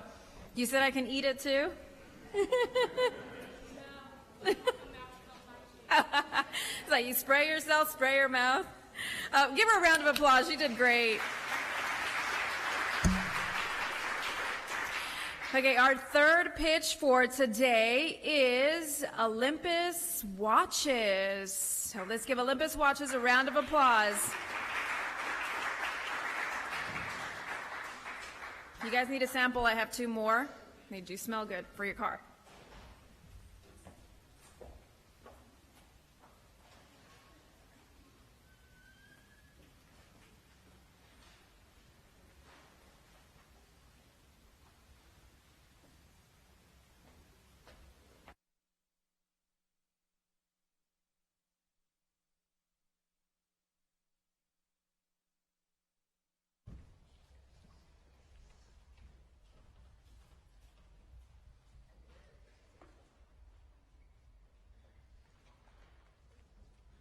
Hi everybody, I'm Jenna and this is my partner Chris and we're the founders of Olympus Watches. Today I want to break the ice with you by connecting with you on a more personal level. So here's a baby photo of me at 6 years old. This is me saluting the camera with my dad right before leaving for the US. Now we had the typical immigrant story. We came here with barely anything and for the next 12 years my parents scrimped and saved so my brother and I can attend a good college and live in a beautiful home. Well, I was already in college and my dad finally had enough money to build that house and Harvey hit our neighborhood. Well, luckily we got off with minimal damages, but I can't say that for everyone else. These are just 3 of thousands of photos I found online documenting Harvey's aftermath. I mean, these people aren't strangers to us. They're our friends, our neighbors, fellow Texans who lost everything to Harvey. Watching the news day after day, I remember thinking to myself, what's going to happen to us, you know? I was lost and I didn't know what to do. But Houston did. And what blew my mind was people just like you and me risking their lives to save each other. And Mattress Mac, village hero, opened his doors to the entire city. In the face of adversity, Houston came together. Inspired by the actions of our community, Chris and I created Olympus. Now on paper, we're 2 very different people. He's an engineer and I'm a designer. What brought us together to make this company possible is our years of experience and knowledge and connections we made in the field, our knowledge in watches and our love for exotic cars and our mutual desire to create a better future. So we created a watch for fellow car lovers that's not only inspired by an exotic car, but is also made from one. Harvey took millions of dollars in damages from Houston's luxury car industry. And those cars could have been upcycled and made into watches and put to better use. Each watch will include the make, model, and VIN number, so our customers will know exactly which luxury car it came from. In honor of Houston's recovery after Hurricane Harvey, we created the Rise Above Initiative. The Rise Above Initiative donates $5 for each watch sold. So to Habitat for Humanity, so communities just like Houston can rebuild, recover, and keep fighting. So like I said, Chris and I are not new to the watch industry, and these are some of the samples we created for our company we're working on today. And we spent about 12 months researching this new idea before putting ourselves to the test.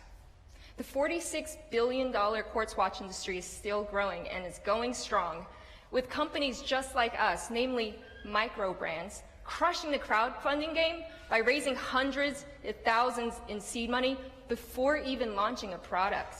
Now Olympus will use that $10,000 cash prize and a $5,000 personal injection to facilitate the exact same successful Kickstarter launch. In March of 2019, we aimed for a 5-fold return, and at the beginning of our 3rd year, we aimed for a $1 million mark. So Olympus is not just another watch company. At the heart of every Olympus watch is a car brought back to life in the spirit of rising above the storm. Lastly, I leave you all today with the quote that set us forth on this journey. Rise above the storm and you will find the sun. Thank you very much, guys.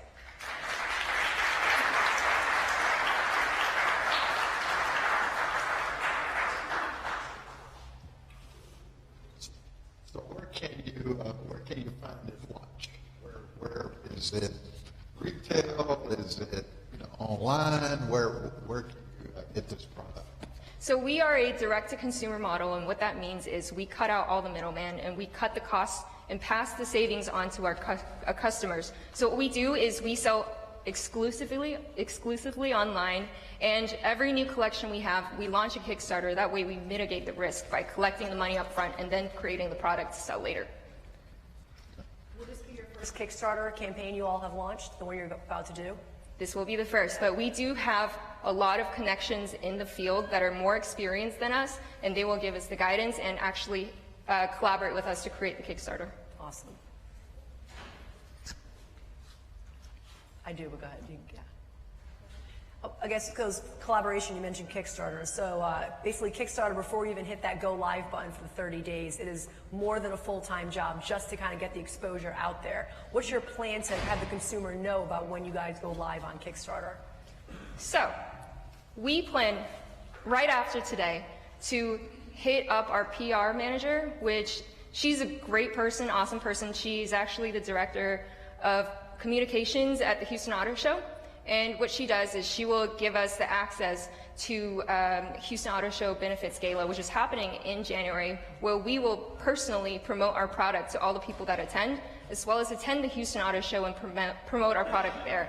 We will also target our customers online through social media like Facebook and Instagram, where we have influencers lined up and ready to go. Thank you. Mm-hmm. Great presentation. Congratulations. I mean, that is a great invention. In fact, on the watch itself, what is the cost to make it and what do you sell it for? So, the cost of making the entire watch will be around $50 to $60, and we're selling it for $250 it's a good margin. Mm-hmm. And you already kind of asked the questions in regards to how you're going to market. It's a great presentation, so congratulations. Thank you. What are some challenges? So is it Modasi? Is that how you pronounce? Modasi. And you've been in business for how long with that watch? Roughly. So we actually had the idea of creating a watch for Modasi. Like 3 years ago, we created the LLC. And then we spent the next year or so learning about the entire production process, which we had to line up and, just what it's like producing. It's a lot of headache and hard work. So after we had all of that lined up, we finally launched the product online this February. This past February? Yes. What are some challenges that you've experienced since launching in February that you've learned from moving forward with the new Olympus watch? Oh, yes. So one of the greatest challenges, and I call this a learning experience, launching my product was I invested in a lot of inventory and didn't have enough money left for marketing. And that's one of the biggest mistakes. If you guys ever try to launch a product, save enough money for marketing. And so now we're moving slowly, but we are moving nonetheless. So that's why we're creating this new company where we're marketing everything aggressively first and testing the market, finding our people, and then selling a product to them. Wonderful. Thank you. Thank you. So the watch business is extremely competitive, kind of cliquish. Folks target, certain products. And so what is the attraction to Olympics and exotic cars based on your research? How do you see this actually working, for you guys? Right. So our watch market is not competitive with Rolex or Omega because they're $1,000 watches. Our watch market is in the affordable luxury range, and those competitors are Daniel Wellington, Movement, Vincero. You might have heard of some of these, and they're between $150 to $300, $400. Now, these are all made to, or not made to order, but direct-to-consumer brands where we skip out the middleman and we directly deliver the product to our consumer. And within all of these brands, nobody has actually tried to incorporate a luxury car part into a watch. As a matter of fact, the only competitor we have that makes the same product sells their product at 10 times the price we do. And from what we learned selling the product to our customers, a lot of watch guys are also car guys, and they love car Instagrams. And a lot of car Instagrams also feature watches along with them. So we thought this is a gap in the market that we can definitely fill. A quick question here. Have you patented that idea? Is already patent on register or patent pending, or what's the status on the... So we cannot patent this product because we didn't create anything. We're only incorporating another piece into our piece. Intellectual property, perhaps? Maybe. Yeah. We can definitely look into that. Absolutely. Yes. It'll be a danger if you don't do it. And will Olympus be complementary? Are you keeping Modasi? Is it going to be another watch you're offering within your existing brand and company? So Olympus will be like the Banana Republic, whereas Modasi is like a Gap. Got it. Yeah. Totally. That's all you have to say. Cool. Good. I don't have anything else. Yeah. Thank you.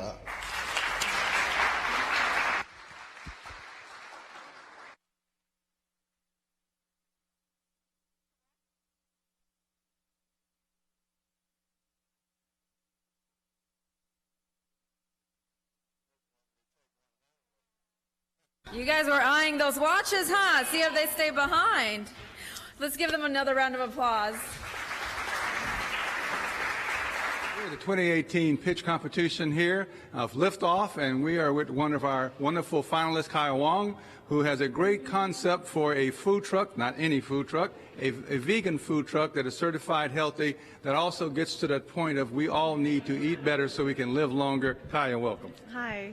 I love the concept. Tell us about it. Thank you. So it'll be a traveling truck that offers fresh vegan pastries as well as packaged retail products from across the country and across the globe from other small businesses making craft artisan products that are plant-based. And you made an interesting comment that our life expectancy and our health expectancy don't always line up together. Yes, that's right. So there was a UN research, I think it was, that said our health expectancy is about 15 years shorter than our life expectancy. So really, at the end, you're just tied to a machine or eating a lot of medicine, and who wants to do that, right? And with the expense of that, it just doesn't make sense. So and eating healthy is just the way to go. You need to start now to really impact for the rest of your life.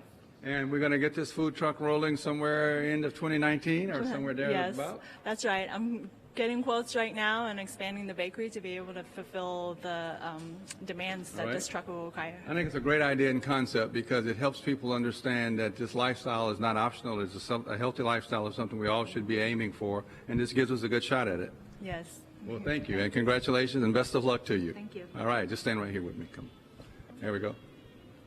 All right. This is a wonderful opportunity for us to bring on our wonderful next guest, who has a very unique idea and concept, and I'm going to let her explain it because it really is an interesting thing. And this little thing she's holding in her hand is the product, and it has, you have to have a olfactory meter because it's all about the smell. So welcome, Sasha. Tell us your name and tell us about your product. My name is Shasta Jones, and this is my product, Shasta Candy Spray. It smells really good, but it also works to deodorize any area, your car, your home, your office, but mainly for your vehicle. And there's a lot of opportunities in many ways to use this, home, cars, work, etc. But there's also a way to have people have fun with it and creativity, and maybe even change around and exchange some of the flavors and the smells, just to have a way to do this like an exchange of cards. I love that you put it on this little card. We can actually play it like a card and exchange cards with each other. Yes, you can. These are sample cards. So if you ever see this anywhere in a store or a friend give it to you, just make sure you look on the back here because it'll have the name of the store, the location you can buy the real bottle from, because this is just a sample. All right. And it's important to know that I love it that they're numbered, right? So you can tell which one is which? Yeah, they're flavors. Like this one is Love Me. So it's 10 flavors, but I'm coming out with more, but it's 10 now. So you can tell the flavors by the name. So this one smells like strawberry. Of course, I have the pinkish strawberry looking feel, but the flavor is Love Me. So just check the flavors out so you'll know which one to get when you want to try something new. All right. Love me by making sure that fresh odor is always present and around. All right, thank you, and congratulations, and best of luck to you as one of the finalists in this category. Thank you. All right, thank you very much. We're going to continue this wonderful journey. I see one half of the duo team here. Good afternoon and welcome. Tell us your name and the name of your product. Hi, my name is Jenna, and I am here representing Olympus Watches. And the concept of Olympus Watches, as you were mentioning during your presentation, really grew out of post-Harvey. It grew out of an understanding of watches and the importance of that timepiece. But it's a very interesting, creative way that you're creating these. You're creating them from Exotic cars exotic cars that were flooded, that were damaged anywhere. and you'll be able to match the car and the VIN number to the watch. Precisely.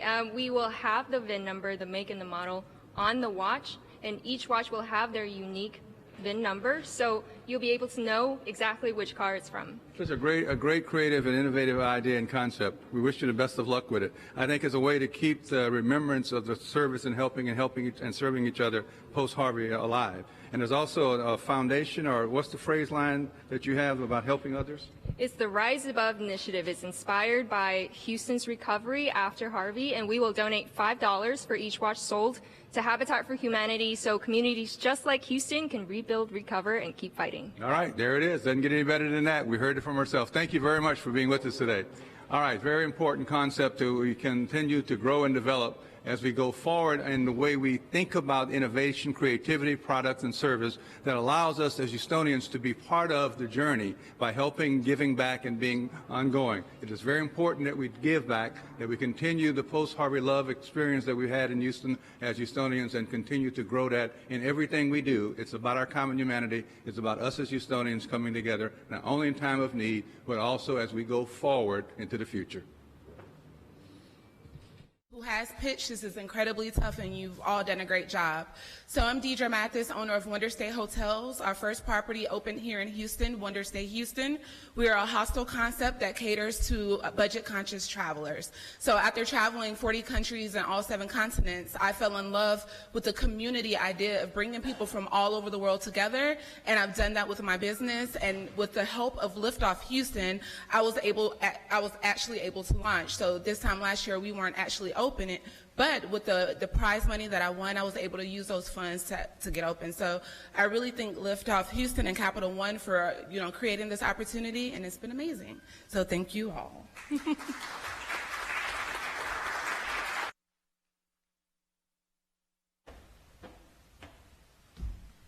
All right, y'all. So our first pitch, right? It is Social Bevy. Social Bevy? You ready to come up? Come on. You ready? Let's wish them good luck.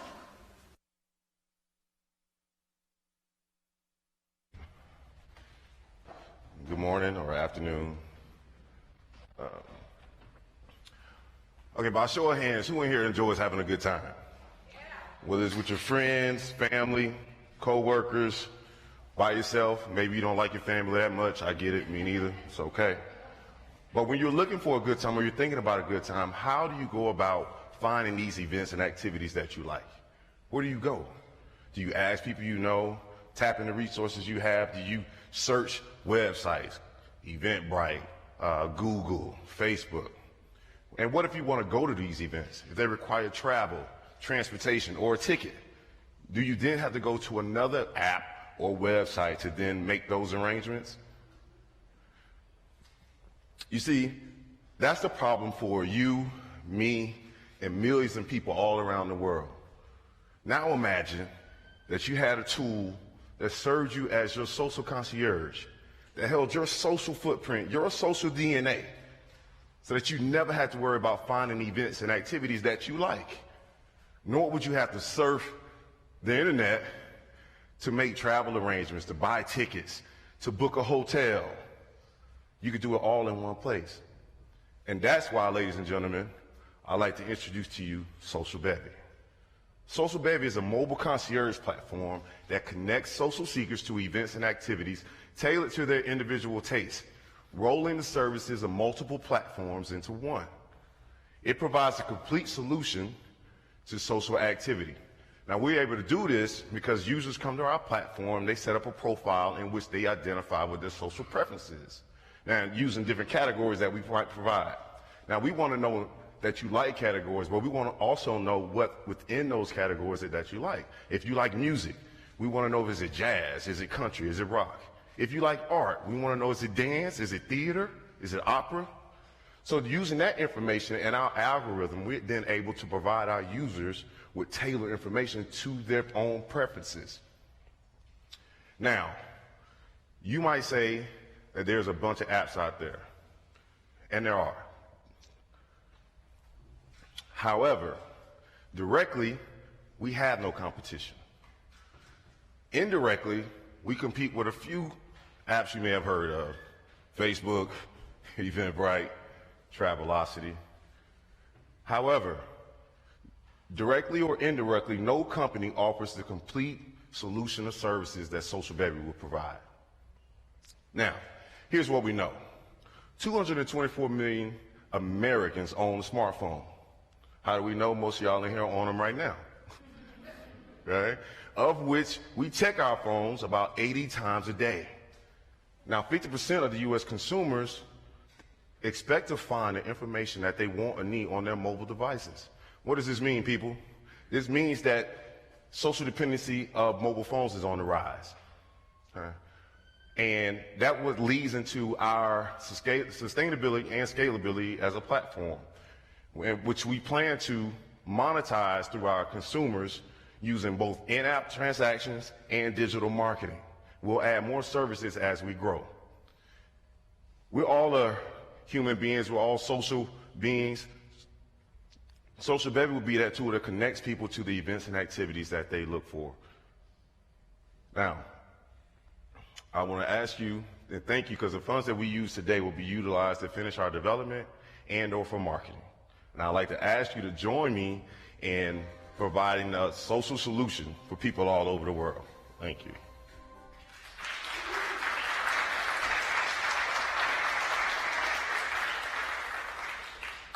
As a person who travels, this would be excellent for me, but my question for you is, how do you make money? How much do you charge and how do you get paid? Right, so the monetization or revenue model is, like I said, in-app transactions.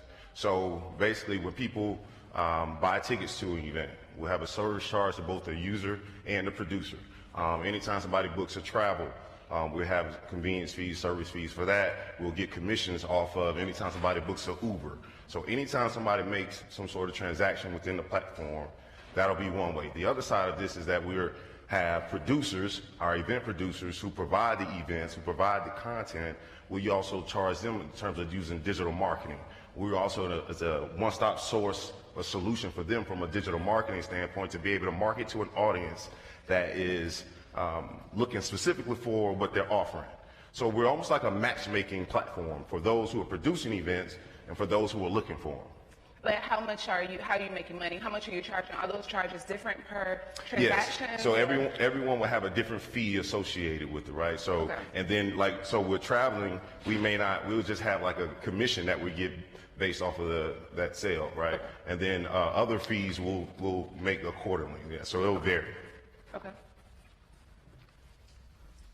So I wonder what your plan for promoting adoption of the tool is. Okay, so one idea is going to be multifaceted, first of all. So one major one will be to partner with local event establishments, museums, different venues, and what we will do, we'll have a grassroots team there on site educating their patrons or people that are there to go and follow said entity on our platform. So we're educating the consumer while we're working with our producers who are our customers as well. And so when the consumer sees that, hey, this is really a value to me because this is going to provide me with the things that I like, they'll be prone to use it as well as using it for that particular customer as well. And the benefit to that customer in terms of the venue is that they get the direct connectivity with that customer that they can't get using any other platform. Will your customers be able to get some unique value proposition because they've accessed that venue or that event through you? Yes. So there is another added model is that being a part of our platform, we plan to offer incentives from our said vendors who provide certain incentives. So our thought is to have like a Groupon model where, let's say a restaurant may offer a free appetizer, right? Or because you're a Social Bevy member or you use this platform, the thought is that the restaurant gets the customer because they offered this incentive. The customer feels like, oh, I've won because I just got this free appetizer, and we get the user. So it's a win-win-win. So I would say it is, being in banking, for some strange reason, all of our customers or prospects believe that we have an unending wealth of cash, right? So everything that they want is all about the VIP experience. So how do you provide the VIP experience? So in other words, one size does not fit all. So you have someone who's saying, hey, I want concert tickets, but I expect to get concert tickets that allow me to get backstage passes, to be in the first 5 rows. I want to go to this restaurant, but I want the premium spot and things of that nature. So that particular concept is not necessarily a part of this model directly that way. Now, however, to scale, some of the things that we will do is provide certain services like that. So initially, of our MVP stage, it's just about providing the data that you want, right? We want to provide the experience because this is what you want, right? And using AI, we'll be able to keep up with events that you may attend to and things like that. So we will recommend other ones based on your attendance, places you go and things like that. In the future, we do plan to add more of a VIP structure and have that model in place as well. Once people understand what we bring to them in terms of the value, then yes, we will have those relationships in place that we could provide a better or higher level experience for certain customers who want to pay for that. Absolutely. How many users are you expecting in the first year? I mean, there's so many apps. I mean, everyone has millions of apps on their phone. How are you going to get people to download your app? And then how many users are you expecting in your first year? So, again, part of that strategy, like she mentioned, that's one. Another method that we're going to use is also, social media, having strategic partnerships with different groups, different entities, because one of the things, like, we're looking to partner with the city of Houston. So when people come into the city, right, they come in for conferences, they come in for, just to hang out or visit family. How do they find these things that they like to do? There's no one source for that. And that's where we want to make strategic partnerships with organizations like the cities, city governments, Houston First, and all of that. So our first year goal is to have 25,000 users. All right, so our goal is to grow at a rate of 10%. After 3 months, we plan to have 75 different producers. Each producer, my goal is to have them produce at least 100 followers of their own in terms of patrons. I feel like that's really a modest number. But and I think if we do that and growing at the right rate, we'll excel that goal.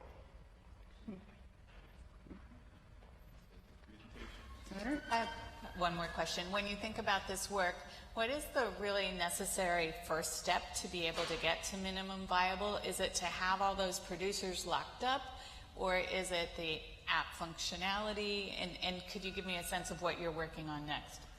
Okay, so what we're working on now is to complete the MVP. So, first of all. Thank you. Okay, sorry. Thank you.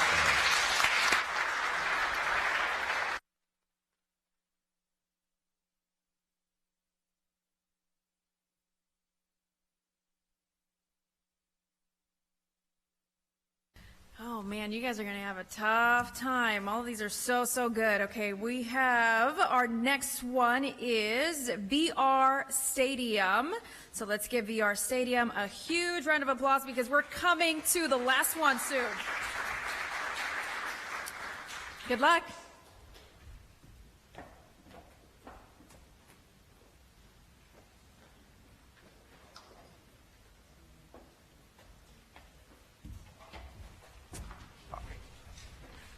Updated financials.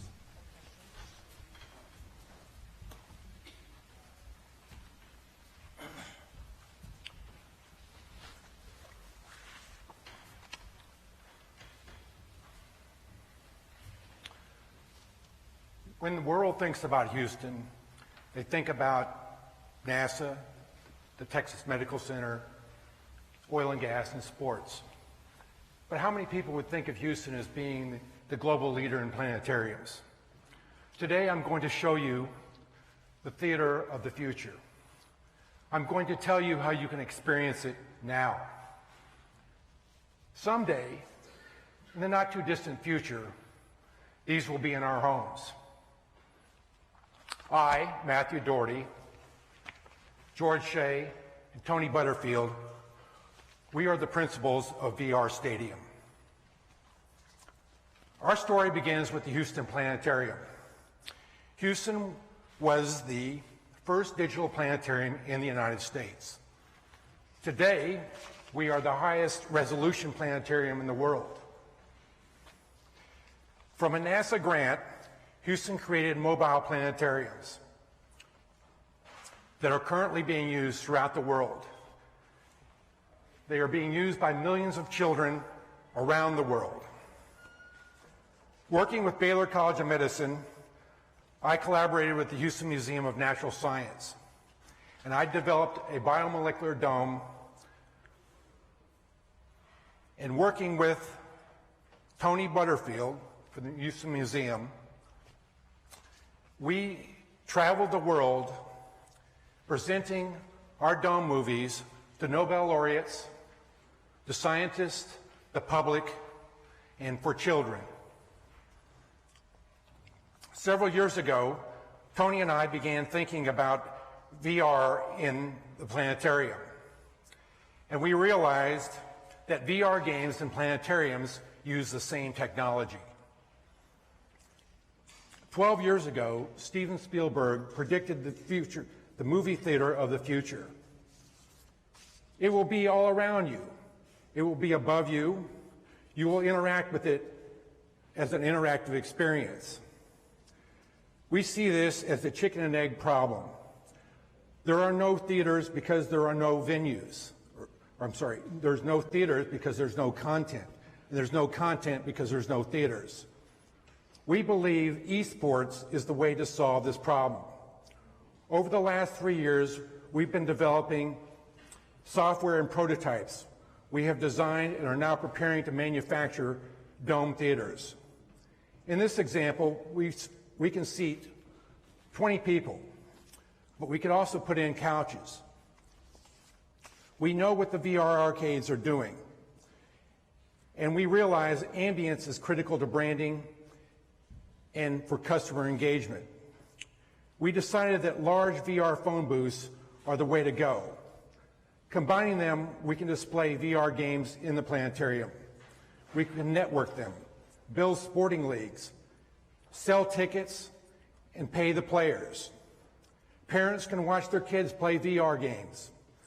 At other times, we can show planetarium movies, but planetariums can show television shows. They can show movies, regular movies.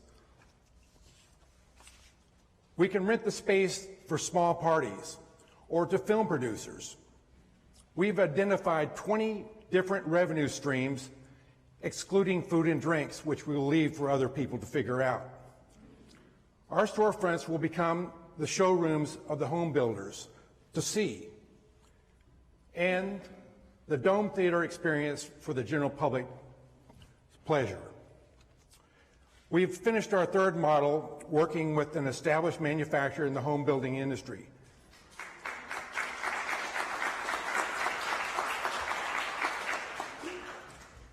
Who can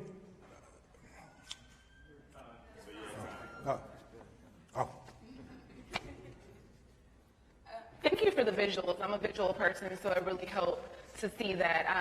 I'm going to ask, how do you guys make money, and what are your projections for the first year? Box office sales, it's admission. Hi, my name's Tony, and I know. Yeah. Okay. So I just got back from a teacher conference in Fort Worth, science teachers. We're already doing this, and basically what we're trying to do is take the Planetarium Dome and bring it into a more mainstream commercial audience. We've been doing this for years, and we're taking the technology both from the popularity of virtual reality and gaming, and we're bringing it together. Not everybody likes to wear something, and people like to watch other people playing games. So the stadium part is the spectator point of view, and the gaming part is the player's point of view. So just like a game tournament, you have admission to play, and you have admission to watch. So it's a box office model. And how much are the tickets for that? It could be $75 to play and $25 to watch, or it could be, and on the back page we have the 20 streams of revenue. So there's different ways that we can rent out the facility. In the museum industry, we already are doing field trips, and so in the commercial industry, we would just repurpose that through a different market.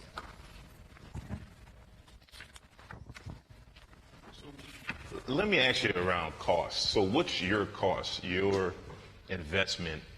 So yes, I think Matt can handle this. Go ahead. Okay, right. So we've been doing this for years, and like he said, we've been doing this with a NASA grant through the educational outlet. There's about $15,000 in electronics, and there's about $15,000 of furnishings, which is the seats and the screen. So the raw cost is about $30,000. The rest of it is administration, scheduling, and operations. And does your model anticipate that you have to have a certain number of locations before you hit break even or profitability? In our stage 1 process, we're going to have one location, and we're going to be either in the Midtown or the Edo district. We're going to try to target the 12 to 30 male gaming audience. Also, the urban crowd that seems to be moving towards those areas. So in your business plan for personal investments, it says that you have over 1,500 hours in the last 5 years, and you guys have already been open. So how do you quantify those 1,500 hours? How much have you made? Have all those been volunteer hours, just doing research, or what have those hours been used for? So this is already up and going. I've created the software and the gaming networking to do it on an educational level. We demonstrated at an international planetarium conference in France in July. I went to a users group meeting in Salt Lake in September, and yesterday I was up at the teacher conference in Fort Worth. So these are the software and the platform is already in play. We're already moving on. We're looking at the 2019 schedule with industry vendors to work together. The planetarium industry is a small industry, and so we realize that, so we're kind of pulling together to survive, and we realize that there are other markets that are bigger, and we're just trying to ride the coattails of the VR gaming industry and electronics itself. So how much have you made thus far in revenue? So it's been a building process of putting together the software. The software is already retailed and it's available for planetariums around the world, but it's the next step of bringing it out of the educational market into the commercial stream that is like allowing, because there's a lot of content out there other than stars, planets, and the moon, and there's independent films that's out there. There's also games that are available. You spoke earlier around the cost, and you said it could be $75 for a player, $25 to watch. Right. So for a parent who's taking their kid to play, that's $75, $25 for her to watch. So that's like based on a tournament, and that's one of the revenue streams. Okay. So you get like in esports, you have a tournament concept. The other thing is, like, if it's a birthday party, it's a 2-hour birthday party. You have 20 kids and their family come. Not all 20 kids can play at the same time, so you can have 5 or 6 kids playing and 15, kids watching. What we see a lot with a lot of kids is they watch the other kids play, and so they say, how, the tricks, the pitfalls, and things like that. So the spectator part of it is actually part of the gameplay. Yeah. I'm curious in terms of sort of customer discovery of your target market. Is there an expressed desire to play in a communal setting? When is there, second, an opportunity to sort of feed that into tournament work? Exactly. I'm from Pearland, and the Pearland Public Library has started having family game night on the first Thursday, and it started in September, and it doubled in October, and that's hanging out at the library is more like the library is turning into like the community center, and it's the things to do and programs to participate in. At the Pearland Public Library, we saw kids 8 to 13 that were hanging out after school, and then the parents would play the old retro games, and the kids would play Mario Kart.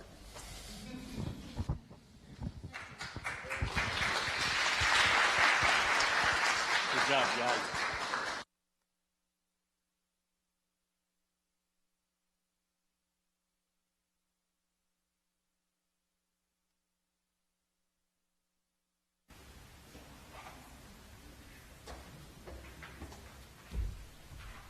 Okay, you guys, this is tough. I was just thinking if I was Oprah, I would give everyone $10,000, right? Like, you get 10, you get 10. It's, all these ideas are just so good, and we're only going to have 3 finalists.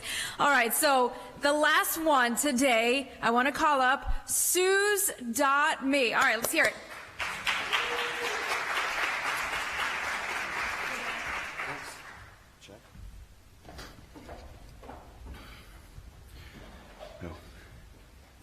Time and money, and the eternal quest that we all share in trying to get more of both. This could not be truer for anybody working in the gig economy. We're familiar with these people, the DoorDash or Uber drivers. But a lot of people don't realize how many apps are out there. There's apps that deliver specific things such as liquor or the clothes you bought at Macy's but didn't want to take home. Question is, how much do you think a driver delivering dinner from El Tiempo makes? The answer is not much. In fact, it's less than $10 an hour. There's high driver turnover and a lot of traffic. A lot of friction, a lot of costs, and a lot of traffic. This is where Suze.me will provide the opportunity. The opportunity for these drivers to earn more in less time. My name is Shafiq Jadala. I'm the CEO and founder of Suze.me. I have over 20 years experience in logistics, leveraging technologies to eliminate inefficiencies. I've driven for multiple apps, and I'm raising $350,000 for development of my MVP and launch to the market. Suze.me will be an app that will put more deliveries in the driver's car, therefore giving them more money in less time. This is our view of the world tomorrow. Increased earnings, less turnover, less traffic. Drivers will pay for our service because we will automatically make them more efficient. Our dynamic routing algorithm will consolidate deliveries across the multiple apps, maximize the driver's earnings, and optimize their route. Initial testing results 43% increase in net earnings for the drivers. Why does it matter now? Why today?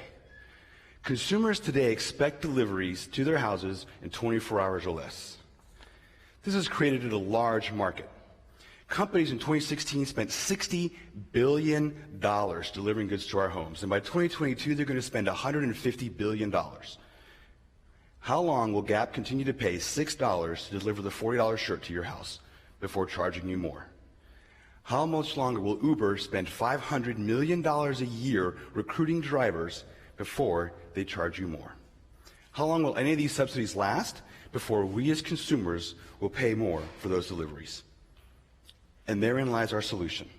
We're not a competitor for these apps, we're a consolidator of these apps. Our algorithm will consolidate apps across multiple deliveries, increasing the driver's earnings, and lower the costs for everybody else. Our value model is simple. We will charge 6% of the transactions for optimizing each driver's route. Effectively, that turns into 8 cents that drivers pay us in exchange to earn 35 more cents in the same amount of time. By year 3, we project to have 11,000 drivers on our platform, moving over $148 million of e-commerce, generating $9.1 million of revenue for Suze.me. Fundraising so far, we've raised $55,000 towards our goal of $350,000. And along the way, we've been hitting key milestones, such as proof of concept on our dynamic routing algorithm in April, launch of our proof of concept website this November to solicit drivers, and en route for our launch of MVP in Houston, Texas in November of 2019. Suze.me will provide the opportunity for drivers to achieve what we all want, to earn a decent living and the time to enjoy it. Along the way, we'll also solve a cost structure problem for the apps and the retailers, and we'll reduce traffic, which will generate more money and more time for all of us. Thank you.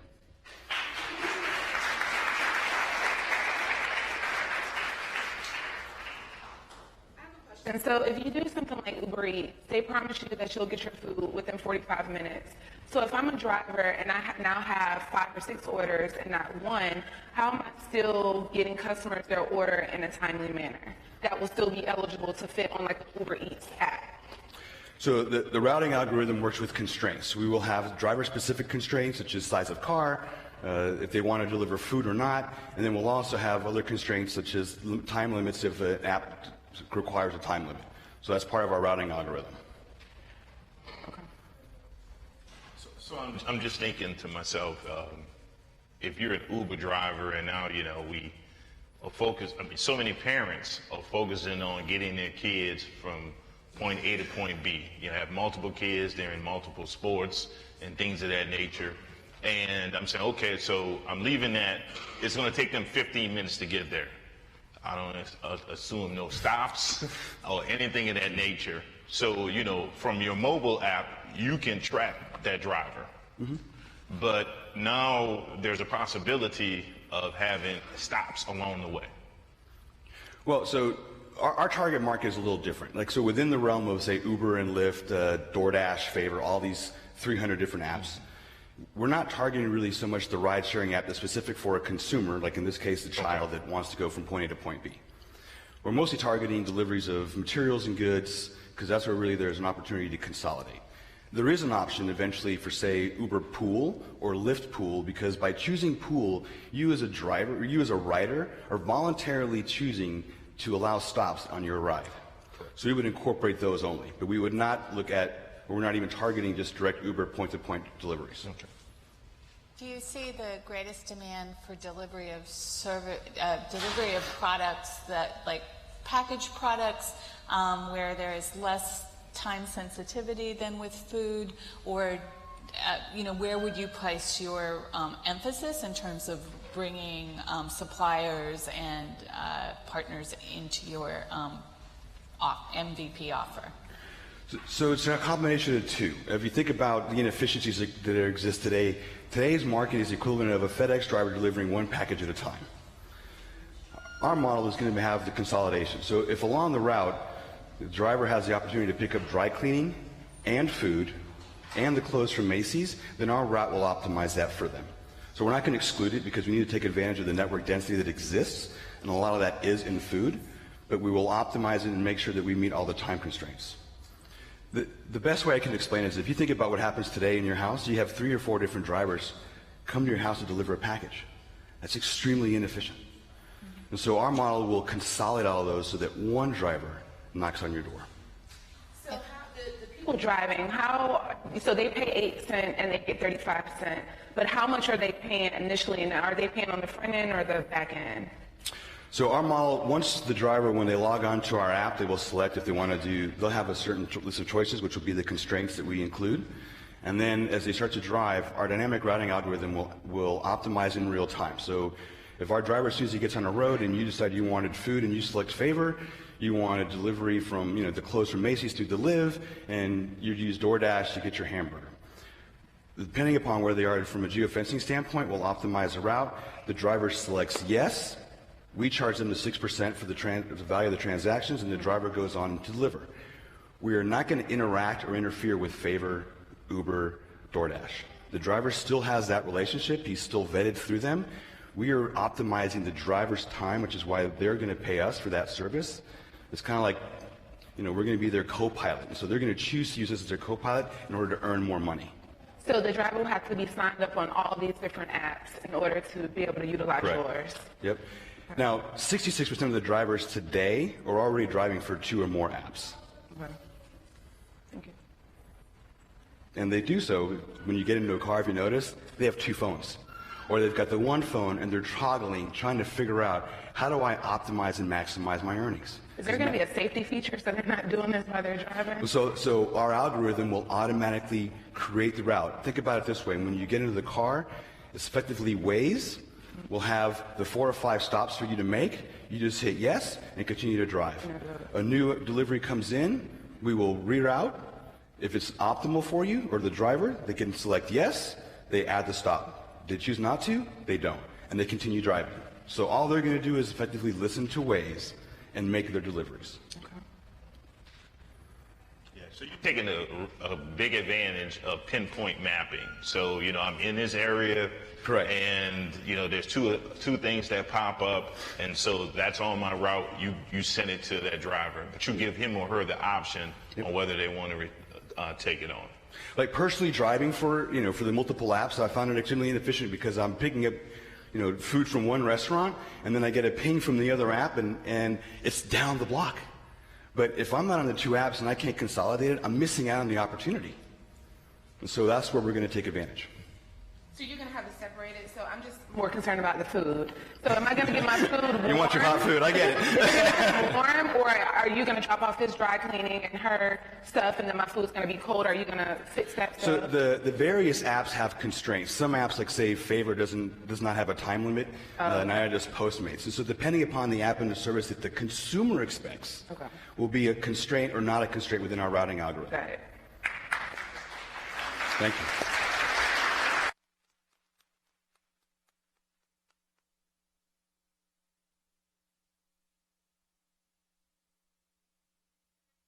Food. I'm like, maybe somebody needs to start a business to keep the food warm, right? An idea for someone. Let's go half and half if you guys want to. Okay, you guys, that's it. That was 9 folks that came out here. Let's give them a round of applause. And thank you so much, judges. Your time is done. All right, so what we're going to do right now is we're going to take a quick break. So just to allow the judges to deliberate. We're here at the 2018 Liftoff competition, and we're down now to the finalists, and one of our wonderful finalists is Alfonso Roundtree. If his face looks familiar, yes, the former Miami Dolphins NFL football player. But he's not here in that role today. He's here in a role with a great concept to help us understand how you too can have your own platform, how you can have your own innovative marketing, be part of what they call the crowds that ends, that's out, that's with it. But he makes it simple, both for the producer and for the customer, and we'll let him explain it. We're just happy to have him with us. Welcome, Alfonso. Thank you. Thank you. It's a great concept. Tell us about the concept. Well, what Social Baby is a mobile concierge platform, and what it does, it connects social seekers to events and activities tailored to their individual taste. So ideally, we all travel. We all like to do different things, whether it's, hanging out with your friends or whether you want to enjoy museums or with your family.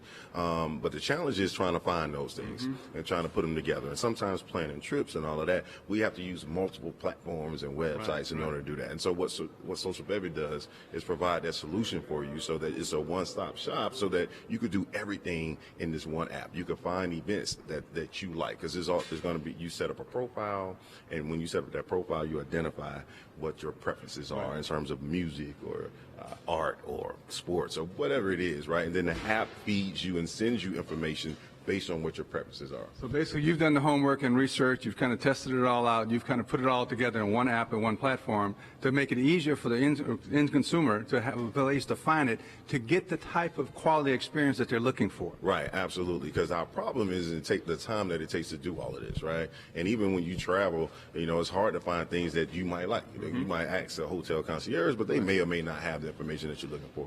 Social Baby will be the solution that gives you exactly what you need. So a one-stop shop for everything you need, for events, for tickets, for travel, for transportation, whatever you'll be able to do through that. Congratulations on the idea and the concept, and best of luck to you as one of the finalists in this category. Look forward to following it. It's a great idea. Thank you. Thank you very much.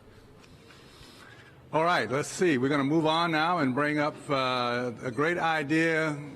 Come on up. All three of them. I'm going to let all three of them come up. It kind of reminds me of Larry, my brother Daryl, because we're all here connected. These two gentlemen, I actually admit that I know from I won't say previous life because it's an ongoing life, from KPFT 90.1 FM on your radio dial. I was just teasing them. I used to be on the interchange on KPFT on Monday nights. I got the number memorized, 713-526-5738. So if you want to make a contribution to KPFT, you can do that. But we're not here to talk. But we're not here to talk about that today. We're here to talk about a great idea and a concept that brings this whole idea of planetary, of interaction, of intelligence, of social media, not social media, what am I trying to say? What is it? Social VR. Social VR into a concept that you can do and use. I love the phone booth ideas. I got to tell you about that. So welcome. Let's introduce everybody real quick. I'm Tony and this is Matt and George, and we've worked together for the past year to refine this product. I come from the education industry, the museum and planetarium field, and what we're doing is we're shifting the time and work that we've been putting into the education market and bringing it into a commercial mainstream venue. So we're already doing it. We're just going to do it on a commercial entertainment level. That means bringing in different kind of games and different kinds of movies into an immersive environment.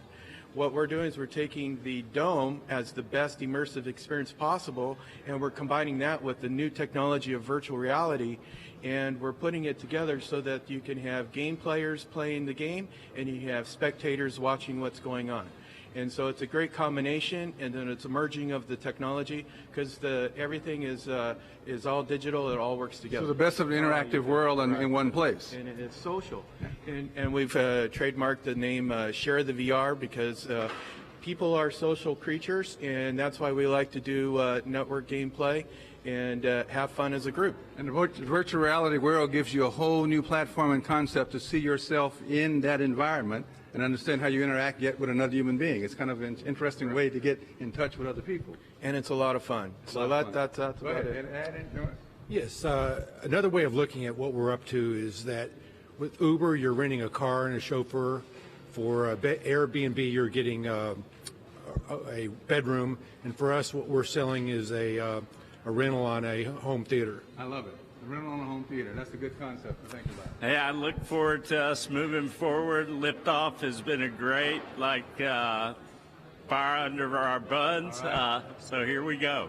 And the concept visually that you displayed here was actually the old-fashioned British phone booth. Well, in a concept with a dome. It's the Doctor Who. It's bigger on the inside. Yeah, I know, but it gives you a visual to look at. But each one gets to be in that interactive world, and that's what's important about this. Yeah, and bring it together so that you can have tournaments. So you could have a team down in Clear Lake playing against Katy, or the Katy team playing against the Woodlands, or you could have Houston versus Denver, so this is all network gameplay. And you said right now also we don't have the theater nor the platforms to match, so this gives a chance to match them together. Right. It's a great, creative, innovative idea. It's also the wave of the future. It is also talking about technology, innovation, and creativity going forward. We all need to do that. We all need to be more interactive. We all need to have more time for play and for fun and relaxation, and we need to do it in a way that allows us to do it in a way that allows people to be part of it who we can invite into this world, because even now everybody loves to do the technology. There you go. Best of luck to everybody. This is a great idea and great concept. Great to see you two guys again. All right, thank you much. All right, come on up. We have one more person in this wonderful category who has another one of these great new ideas, because it's all about technology, innovation, and creativity. This provides a service. It provides employment. It provides a wage living rate to the person doing the driving. He's connected all those dots. Tell us your name and the name of your company, because I just love your presentation about how you made it something beneficiary for everyone involved along the line. From the customer to the driver, to the consumer, to the community, you connected a way for everybody benefits from your product. So introduce yourself. Thank you. My name is Shafiq Jadala. I'm the co-founder and CEO of Seuss.me. The idea came from just observation. I work in logistics, and I've always used technologies to eliminate inefficiencies. And about 4 years ago, I just noticed, there's a huge inefficiency in the way that the on-demand delivery companies are making these deliveries. So over the last 4 years, I've done research. I've actually driven from multiple apps. I've tested this myself, and it is very inefficient. And you mentioned something I thought in your presentation was interesting. The cost factor per unit of being able to deliver things the way we do it now, on the cost of gas and the paying of the driver, that model is not sustainable in the future. Not now or not then, right? So drivers, while they say drivers are earning $15 an hour, that's before expenses. Exactly. And then if you think about the increase in congestion, you're now spending more time in traffic. Right. So effectively, they're earning less and less as demand keeps growing. And then on the retailer side, on the app side, they have this situation where they're constantly creating demand by getting you and me to buy more through their apps. Right. And then they're having to and then they have to go out and constantly recruit drivers to fulfill the supply, which is the deliveries themselves. Right. And doing it from a contract labor kind of thing. Correct. It ends up being that there is no vetting sometimes and screening of who and what's going. In your process, everything is connected. You know exactly who, where, and what is doing every step along the way.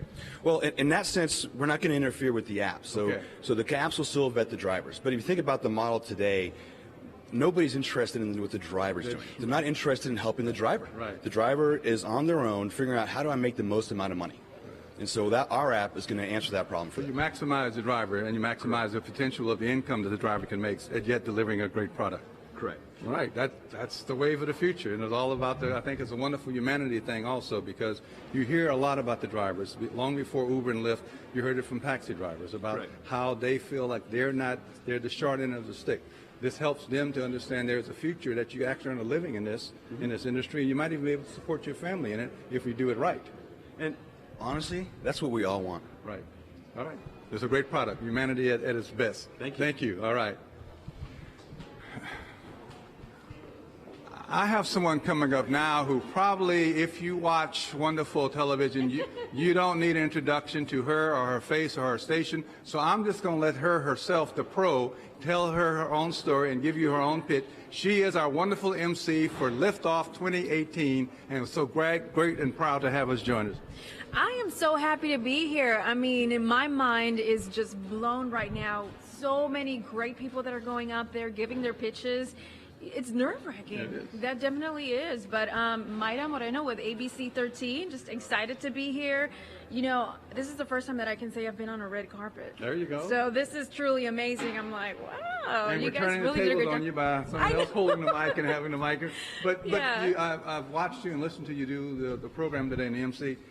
As you were saying in between each segment and each presenter, there's some great stories and some great products and stories, innovation, creative service being done. But they're so creative, innovative in their thinking. Yes, yes. And I was just talking to one of the pitchers and wondering, how did you get that idea? Because my fiance and I are always thinking, we need to start a business, we need to start a business. And we're sitting there and it's like, nothing's coming to mind, nothing. So for these people to actually go ahead and start building and planning and be a part of this, I mean, my God, that is huge, and it's great for the city of Houston. Well, we thank you so much for being with us and being part of it this year. We look forward to it. All right. Thank you. Pleasure. Good to see you again. All right. It's been a wonderful journey as we've gone through the steps and process here in Liftoff 2018. It is a way always to bring creativity, innovation, product and service together. It brings some of the most creative people in the room together to allow them to understand what they need to be doing for next year so that you can be part of Liftoff next year, so you can get your ideas and thoughts and program and business plan together that allows you to be able to pitch it to a group of people who have the opportunity to look at it very objectively, to talk about the funding streams necessary to help you visualize how you may do this. Liftoff has done this over the years now. It is a wonderful journey of the City of Houston to the Houston Public Library and the Office of Business Opportunity and our wonderful, wonderful corporate sponsor, Capital One, who has been part of this from the beginning. It allows us to really see the potential in the human being and the spirit to create something from this concept of the idea in your head to getting it down on paper to being able to really be part of this ongoing thing. Coming up to the microphone now is our wonderful director of the Office of Business Opportunity, Khaleesi Wright. Come on up, come on down. How are you? So great to see you. I didn't even get a chance to greet you earlier, so I just want to say hello and welcome. So here we are again for Liftoff. I know, isn't it? And this is year number, 6. we lose kind of contact sometimes, year number 6 already. Yes. And it's been a joint, wonderful love project between the City of Houston, the Office of Business Opportunity, the Houston Public Library, Yes. the Mayor's Office, and our wonderful corporate sponsor, Capital One, from the beginning. It's been great. So what did you see since this year? You know, this year has been great. We had over 400 individuals that expressed interest in Liftoff Houston. The numbers keep going up. Everyone's really, really excited about participating. I'm glad to see you on the red carpet. Good to be and here thank with you you. for your support over the years. This is our 6th year, and as you said, it has been a wonderful partnership, a collaboration between the Houston Public Library System, the City of Houston's Office of Business Opportunity. The mayor is really, really behind this. Yes. This is a city of opportunities. He talks about it all the time. He wants to cultivate an environment that really supports small businesses and entrepreneurs, and there are so many in Houston. It was really awesome. Did you see the pictures? Yes, I did. Oh my God. The innovation that exists in the city, the small businesses that are impacting the workforce is just tremendous. And the competition gets more stiff every year. Yes, I mean, every I was just saying before we brought you up, the creativity and innovation that goes into the concept and ideas of moving it from the business plan on paper to reality is really kind of incredible to watch. It really is. And while you only see 9 individuals pitching today, there are hundreds of individuals that are impacted by Liftoff Houston because they learn how to pitch, they learn about finances. One of the unique things, they learn about personal credit, and there is a correlation between personal credit and business credit, and that's very, very important. And then they're coached by bankers, they're coached by professionals that have been entrepreneurs, that have been a part of major corporations. It just really is an awesome, awesome, awesome experience for each of the participants. And I see businesses that have gone through the program. I see them at our local farmers market. I see them all over the city, whether they've pitched or not. Everyone's a winner in Liftoff Houston. As a city of entrepreneurs and a city that just loves entrepreneurship and the growth and development of small businesses, we can tell we have many, many more years of doing this together and many more individuals and organizations that can be challenged to be part of this. So if you want to do it, come down. It's an annual process. You have to apply, and we'll tell you all about that. But it's important that you be part of this wonderful, growing area of entrepreneurship in our city. And we want to thank you again for all the work you do in the office and continue to make this grow. All right. Thank you. And we're going to continue with this wonderful discussion here. And coming up, we're going to look at another aspect of what we do here through Liftoff and to the wonderful competition and business plan. And how are you? Good to see you again, man. Tell us your end of this process and what's your role in this. Well, my name is Mark Boucree, and I'm Vice President of Capital One Bank. That's what I wanted you to say. When did you get the Capital One out? Well, I get that Capital One out. This is our 5th year of being a sponsor of Liftoff Houston, and we're very happy to be the one and only bank sponsor with Liftoff Houston. And I want to say from the very beginning, Capital One, when we first got together as a partnership in this, you have been such a great sponsor in this because you believe and understand that spirit of entrepreneurship and how you have to invest in that to help that vision and that idea and creativity to get launched and move forward. Correct, and you know, we have branches across the greater Houston area, and we have programming that helps small businesses, but programming like this that helps startups really get that foundation and allows them to grow smartly, we think is very valuable in the Houston community. And that relationship ongoing with your banker or within a banking institution, if you're a small business owner, to begin to look at those loans and developments in small business, that personal relationship that we used to talk about that everybody needs to establish with their banker, we don't emphasize that a lot like we did when you and I were growing up. You know, we started our bank account and our savings account at a young age. At books, little pass books. And when it came time to even borrow for our first car, our first motorcycle, whatever it was, to deliver our paper as a paper boy, we already had that relationship with our banker. Many times we could do it under our own name, even though our father and mother were, in the background, but they didn't have to co-sign because you had that relationship with your banker. And that's like you said, that's old school in the way of saying that. And addressing that issue, we actually had our bankers be a part of this process. So everyone who was a part of Liftoff Houston actually met with a banker one-on-one, and we asked and hope that they continue that relationship going forward so that they have someone that they can talk to and communicate with and get that feedback from a banker perspective. Many times people don't realize how important it is to nurture, develop, and have that relationship because that creates that mutual trust and respect, and you can endeavor to go forward. One of the things also I think that's come out of this over the years, we see when it comes time for small businesses to move to the next level, many of them fail and do not succeed because they're undercapitalized. Because you get out there and really, so all of that in relationship with your banker, they can help you look at that and lay it out for you short-term and long-term of what it's going to look like, and that's important. Right, there's nothing better than knowing what's the path to be capitalized, whether it's working on your personal credit, your business credit, or establishing some type of foundation financially with your banker through a savings or a checking account. You know ahead of time. You know what you have to do, and time is money. And if they learn this in the beginning, it helps them on the back end. That's why that relationship is so important to develop and establish. And thank you for being part of this, and thank you, Capital One, for doing it again. All right, appreciate it. All right, here's the other part of this wonderful duo. I know, man. How are you? Good to see you again. Larry, the money man. Somebody said the money man, huh? don't know about that. All right. But tell us your wonderful role and part of this. So actually, I'm the market sales executive.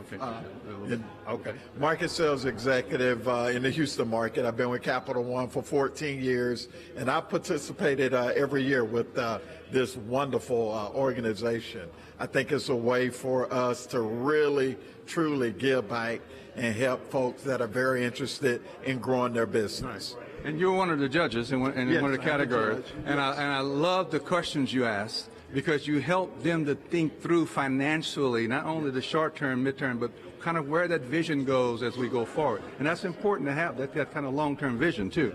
Yeah, I think at the end of the day, you have to say, okay, I want to start a business, but who's my targeted audience? Right. And how do I get to that audience? And then what's going to really drive their interest in my product? Right. So you got to think that through. And then there's a cost point.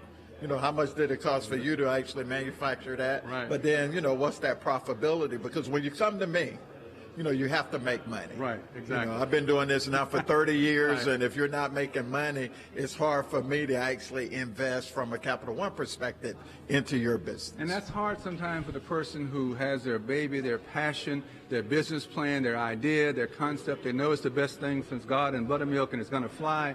But when you look at the numbers and run the numbers and look at it from your perspective, sorry, sometimes it just doesn't work. No, and honestly, I think at the end of the day, think it through. Think it through and say, look, let's crawl before we walk. Right.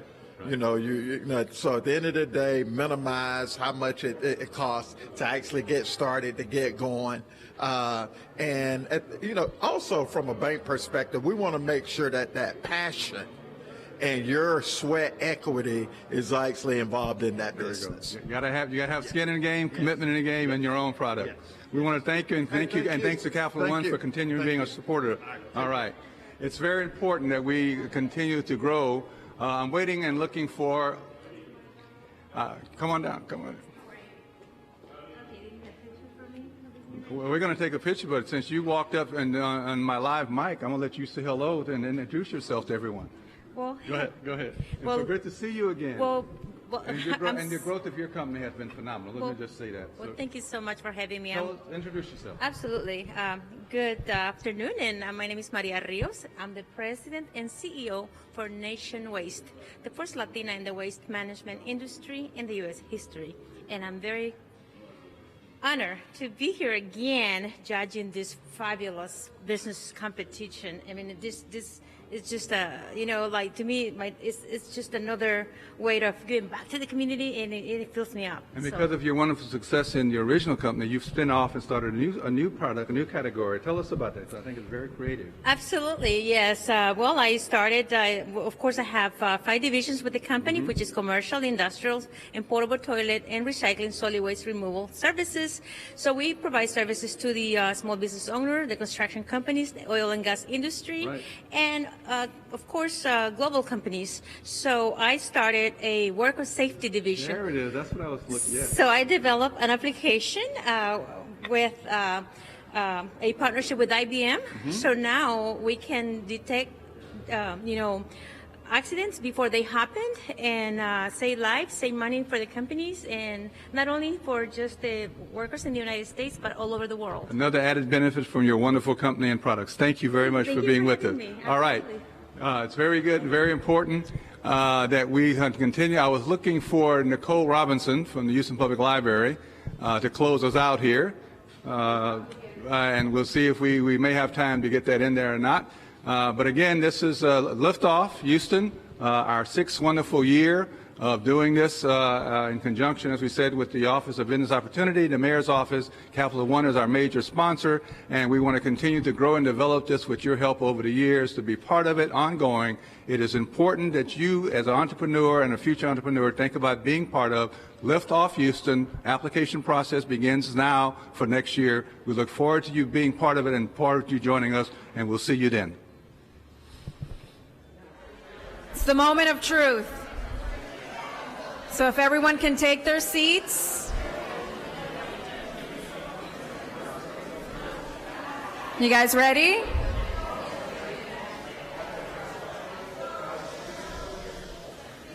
All right. Oh, awesome. Whoever did the shh, thank you. All right. I feel like I'm in a classroom. All right, everyone. Fingers in front of your mouth. Shh. All right. Okay, so it is the moment of truth. We had 9 folks come up here with some amazing ideas, and now we will only have 3 winners that will take home $10,000. But before we get started on that, I first want to have the mayor's video roll. I know we had a little bit of a technical difficulty, a small hiccup, but we do have his video, so let's play it and listen to the mayor's message.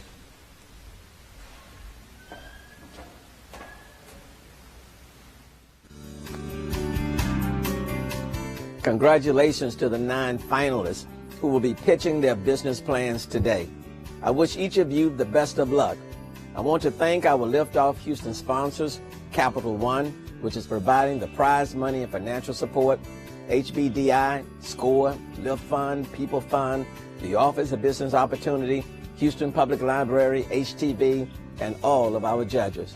Finally, to all who have participated in the Liftoff Houston competition to date, give yourselves a round of applause for taking the step towards realizing your goal of business ownership. Thank you for being part of a program that is helping to grow our economy today for a better Houston tomorrow.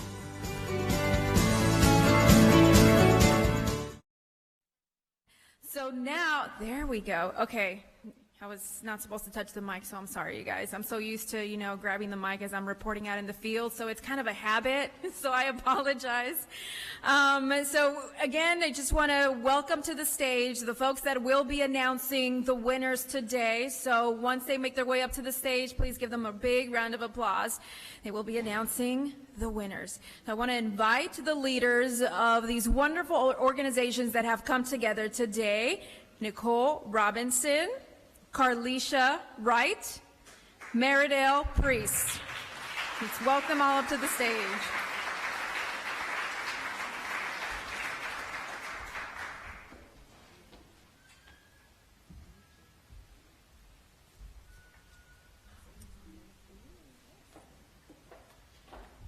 Good afternoon, everyone. I'm Carlisha Wright. I'm the director for the City of Houston's Office of Business Opportunity. It has been such an honor to participate in Liftoff Houston once again for the 6th year. This was born out of really just a coffee conversation with my colleague who couldn't be here with us today, Dr. Rhea Lawson, who oversees the Houston Public Library, but she has Nicole here that will represent, Nicole Robinson, her assistant director, who will represent and really send her regrets and talk about it. But this was birthed out of a cup of coffee. And we immediately reached out to Capital One, and it was all hands on deck. And so we've birthed this. Over 2,000 individuals have participated and benefited from Liftoff Houston. This year alone, we had over 450 participants. And today, we have 9 awesome finalists. I talked to Meridale, who represents Capital One, and I said, "Ooh, girl, you got a hard job." She had to, she was a judge for two of the categories, and so she has a hard job. I've never had to judge. I've always just had the pleasure of seeing the aspiring entrepreneurs shake, and so I'm really excited about that. So the Office of Business Opportunity is a city department that is really dedicated to creating a competitive and diverse business environment. We want to make sure that we support businesses, and so it's natural that we would partner with Liftoff Houston and facilitate this initiative. We hope that this is just the beginning of the journey of our Liftoff Houston finalists, all finalists, as well as our winners. We are going to be in partnership with you as you grow. We want to make sure that we continue to invest in your companies so that you can be successful in Houston. I'd like to thank all of today's guests and the attendees for coming out to support the small business community in the city of Houston. If Mayor Turner, if we would have heard the rest of his video, I'm sure he would have said, the city of Houston is a city of opportunities, and you saw that today from all of those finalists. I want to give a special thanks to Myra Moreno of ABC 13. You did a wonderful job.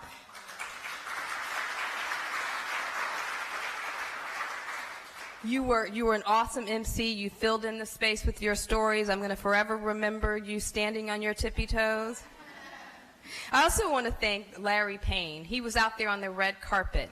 And so if, and he'll be out on the red carpet after we've announced the winners as well. Larry Payne is our MC that's heading up the red carpet. This is a live broadcast. And so I want to thank him as well. He's not here. He's on the red carpet. Additionally, I'd like to really talk about the leadership. You're going to hear from the partners up here, but this was really led by some awesome project managers on the City of Houston side. From the Office of Business Opportunity, we have Abigail Gonzalez. She's been behind the scenes, but I know the participants know her. I don't know where she is. Abigail. And from the Houston Public Library, we got Sharon Fletcher. All summer into the fall up into today, they have been working tirelessly to support all of the businesses, and so it culminates to here, but it's really your leadership that gets us here today, and so I'm sure the participants and the finalists are really excited about that. So I'd also like to express my gratitude for our other partners, the Houston Public Library, Capital One, and the various partnering organizations that help make Liftoff a successful program year after year. This is a combination of our participants, our finalists and winners from previous years, as well as our small business ecosystem providing support to Liftoff Houston. This year's workshop facilitators included People Fund, the Kyra Company, Lift Fund, Bridge Path, the Start Smart Company, SBA, the Houston Business Development, Inc., and Houston Community College. We're grateful for their participation and unwavering support of Liftoff Houston. I'd like to now invite Nicole Robinson, the Assistant Director for the Houston Public Library, to join me in thanking our sponsors.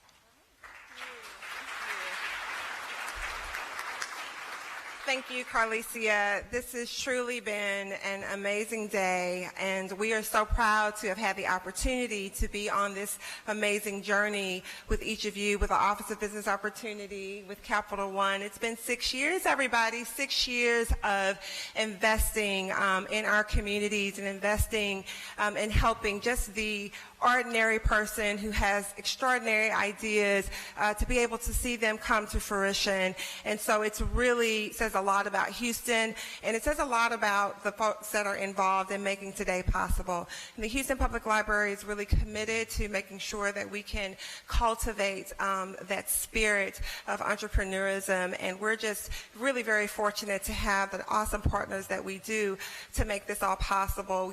Carlicia has acknowledged our partners, our team leaders. There's no way that we can do this without them. There's some other folks that are in the room. HTV has been with us from the start. We've got our communications team. We have digital strategies, communications, programming, our finance team, which helps to make these checks possible thanks to Capital One and being able to process that, as well as SCORE, who has been with us again since the origination of this program. So we're grateful. And then we also have embedded in the social media today our 2016 product winner, Lindsay Brantley with Camellia Elise. Wave. So when you become a Liftoff winner, you are a part of the family, so you don't leave us. We don't let you leave us.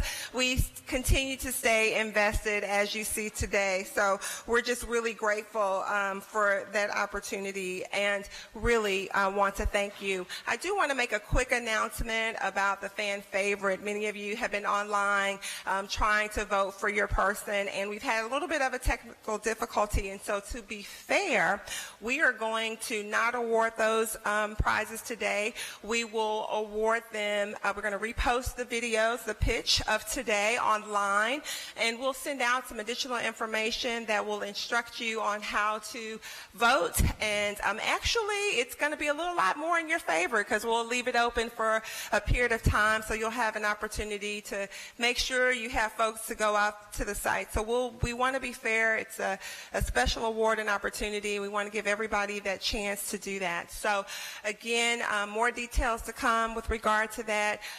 We would not be here today without the investment, not just in our city, but in you from Capital One Bank. And the team has been phenomenal. I see Mark back there was working hard to make sure that we had what we needed, particularly you guys, those first runner-up iPads. And then we're very honored to have Mary Dell Priest, who actually flew in. We've got some other team members from Capital One, Jude and Freddie Raines, who've been involved throughout this process, and then the mentors, if there's some of the mentors who are here today. So it is truly an all-in investment from Capital One, and we are really appreciative and grateful for the opportunity to collaborate and look forward to many more years to come with this team. At this time, I'd like to have Maria Dell to share a few words with you. Thank you.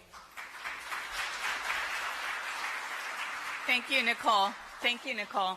Well, I am very excited to be here today. I've heard about Liftoff Houston for years, and when I was invited to serve as a judge, not once, but twice, I really jumped at the chance. And I'm also really excited to represent Capital One. Nicole's mentioned that many of my peers have been involved in the program from the outset, and I want to say that the story of the creation from coffee to a successful program that has touched thousands of lives is very much a parallel story to the kind of story that you guys are living now, with the concept of your business that will eventually really blossom and be successful. And so I'm glad to be able to join you for that. And I would like to thank my peers at Capital One.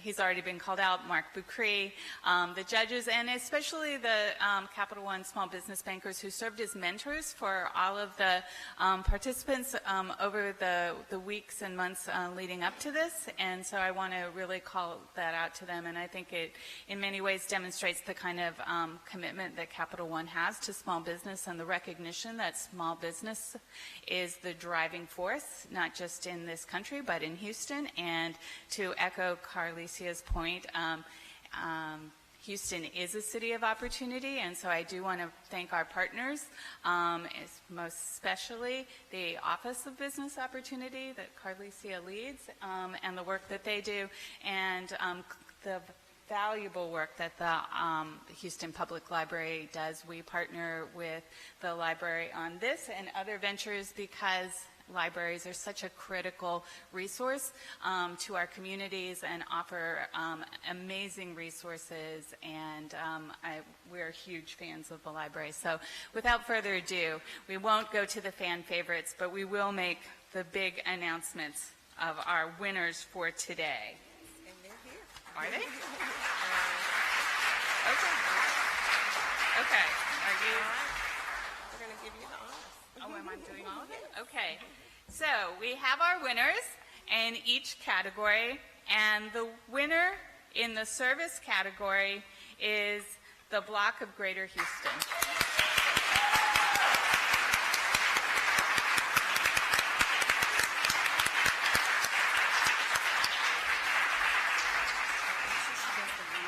Do the runner first. Sorry. Okay. And then we need to come take a picture. Okay.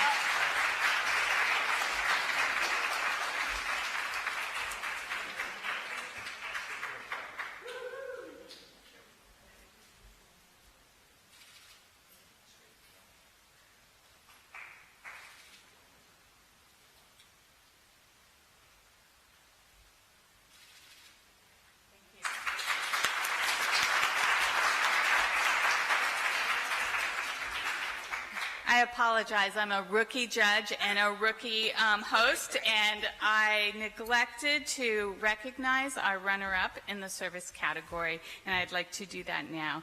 Our runner-up in the service category is Art Dance Academy.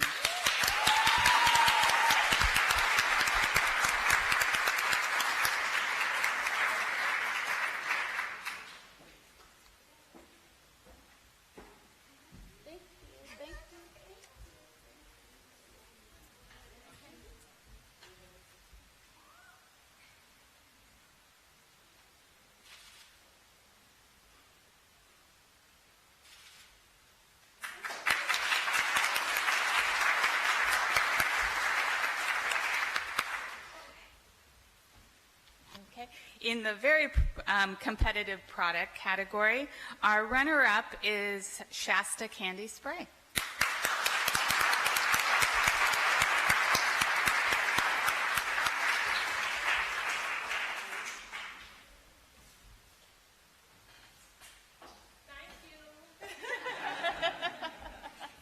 Thank you.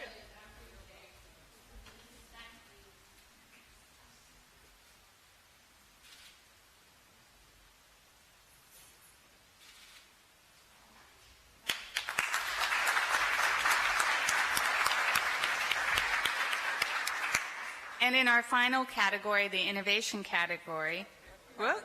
Oh, I see. I really need coaching. I am excited. I apologize. The winner in the product category is Olympus Watches.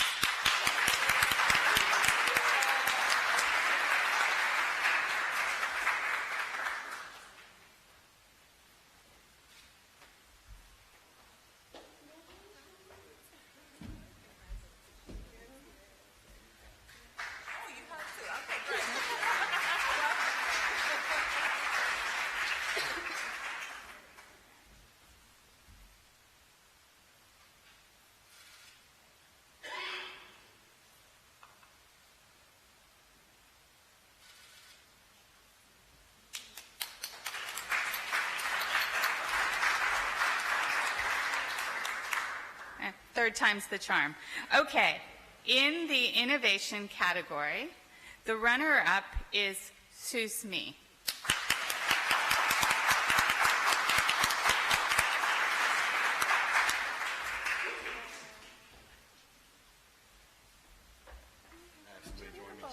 Yes.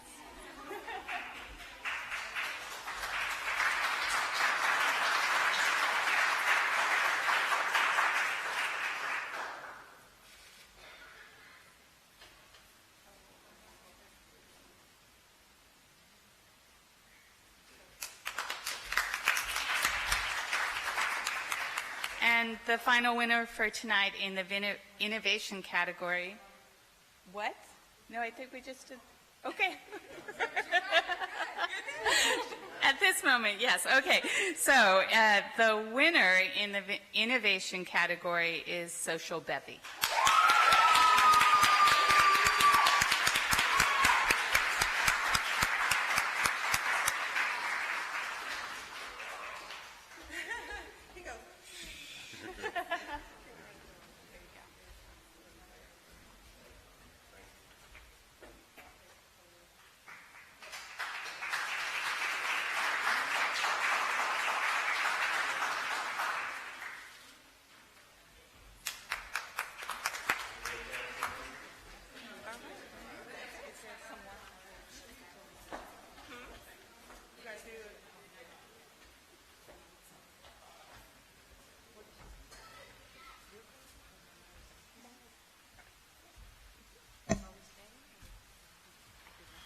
Wow, wow, wow. Congratulations, guys. This is simply amazing to all of you. Let's give them another round of applause. The winners and the runner-ups for the 2018 Liftoff Houston Startup Business Plan. So we want to thank everyone today that was watching us from home, you guys here in the audience, everybody that participated. This is simply an incredible event, and obviously everyone behind the scenes who put this amazing event together. Don't forget, we do have the reception outside, and let me tell you, if you guys have not stepped out of this room here, it smells incredible. I was ready to jump in and take everything, but I'm like, no, we gotta wait. So remember that the 2019 competition is not too far away, so if you're watching and if you're here, the 2019 competition, encourage all of your friends and your family and everyone to participate, because as you saw, this is just an incredible, credible incredible amount of money to help your business start up here in the Houston area. So once again, thank you so much for everyone that was here, that participated as well. And if you were an event participant, don't forget to please pick up your awards. We have them right here off to the left of me. So again, thank you to all the judges, the finalists, everyone, Dr. Lawson, of course, Carlicia of Capital One, everyone that was here today. Thank you so much. And we want you ladies to come up once again for a final photo. Thank you so much. Have a great day. Well, before we officially end, we want to, first of all, just thank you so much. You have done an amazing job. We thank you for your presence here, which speaks volumes, and all that you do to service the Houston community. So we thank you so much, Myra. So this is for you. Yes. You know, guys, I was at a red carpet. I'm getting an award. Oh, my goodness. What's going on?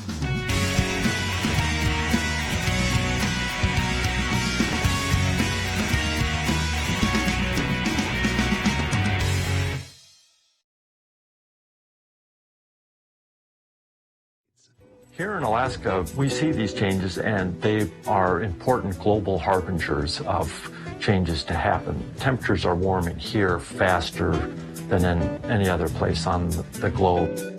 This year, the world's most famous sled dog race, the Iditarod, had to start from Fairbanks because there was barely any snow in Anchorage. But we were more interested in what's happening closer to the finish line, near the Bering Strait, a place on the edge of the continent where only a few communities manage to live or survive. A community other Alaskans had talked to us about. They are very real. They live on the edge of what most Americans would think is even inhabitable. They've lived there for thousands of years. And, well, yes, Nome does feel like the edge of the world. And besides waiting for the race to arrive, or flying a kite, daily life as you see can be really enthralling. But the people here may be experiencing first what millions of people across the world will in the coming days, months, and years. Drastic temperature changes, melting ice, rising sea levels.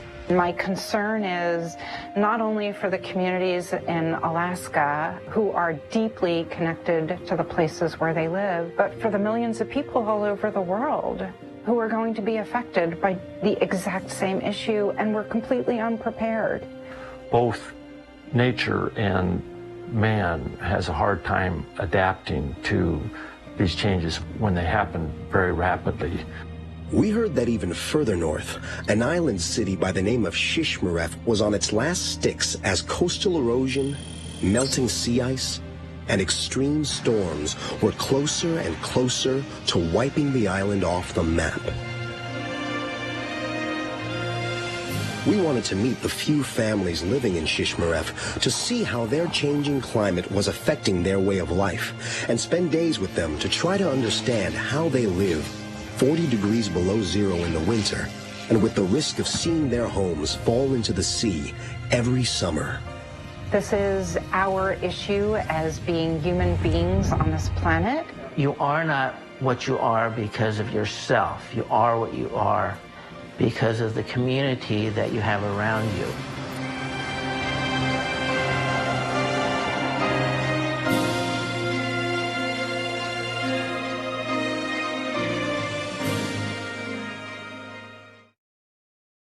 Hey, we're the Houston Dynamo 2018 U.S. Open Cup champions, and you're watching HTV. Thank you.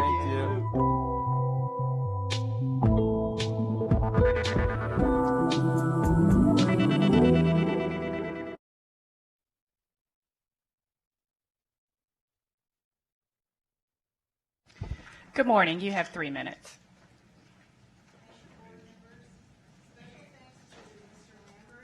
Bumpers for taking time to listen to our public transportation safety concerns recently. Public transportation safety. On my train ride home recently, I was yelled profanities at and told, "I hope you die," or horrible death, as a clearly unstable man frantically dug through his backpack for what I imagined was any number of scary weapons. A knife, a gun, a sharpened pencil. He got off a couple of stops later with 2 bikes, all the time fighting and cursing.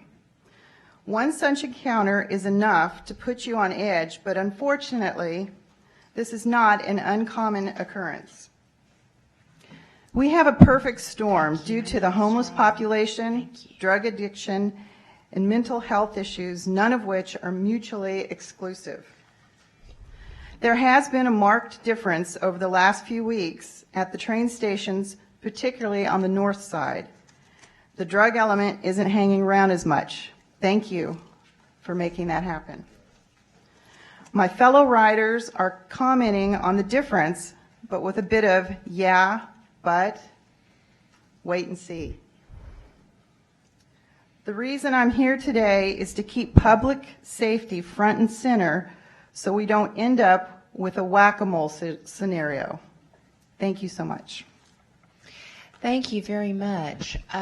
Appreciate that, and I guess you've already been in contact with Tom about the exact, yeah. Let me ask you this, because I'm interested in this particular. Did you notice the signs, and did you make a phone call on the train? You know, that's an interesting thing. I've seen signs. I've seen some brochures on See Something, Say Something. In fact, also a safety survey that a fellow coworker had given me. The See Something, Say Something brochure seemed to focus around terrorist activities. Let me ask you, though. The question I'm asking is, and this was done partially at my direction, there are supposed to be, and there are, in the rail cars, there are these signs mounted. There's one in English and there's one in Spanish. They're actually decals put on, but they're big on either side of the strip. Did you notice those? Because they have the rail car and they have calling, the number you call or text or whatever. I'm interested if those are visible enough for you to make a phone call, and because that's important to me, that people be able to, when they're on the train, be actually able to reach a policeman. And let me ask you also, was there a fare inspector nearby? There was not a fare inspector at that particular incident. I have seen some decals. When you're in the moment, yes, that doesn't I help. Understand. Yeah. And the reason I brought up the brochures and the decals is I was confused as to whether that was just an immediate incident like that, as opposed to, you know, a terrorist going to blow up a train. No, so it was confusing to me, actually. Yeah, well, thank you for that, because really the purpose of it is, if there's something going on, for you to be able to immediately get through to security so that they can then be present at the next stop or whenever. So that's interesting. And I want to thank Ms. Mann for also talking to Chief Bumpers and I, and we've talked to a couple other of your colleagues as well. And I think you've kind of framed it importantly, that it is a much broader community issue too, with mental health. Unfortunately, some drug issues we're seeing as well. But I know there's a community commitment and there's an agency commitment to make sure we do our part to improve the experience for everybody using the system. But I want to thank you for reaching out to us as well. Thank you. Thank you very much. David Tidmore.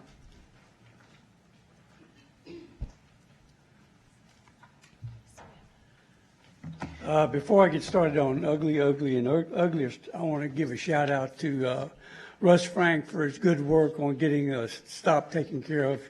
It only took since 2015. Good morning, Mr. Titmore. You have 3 minutes. Thank you.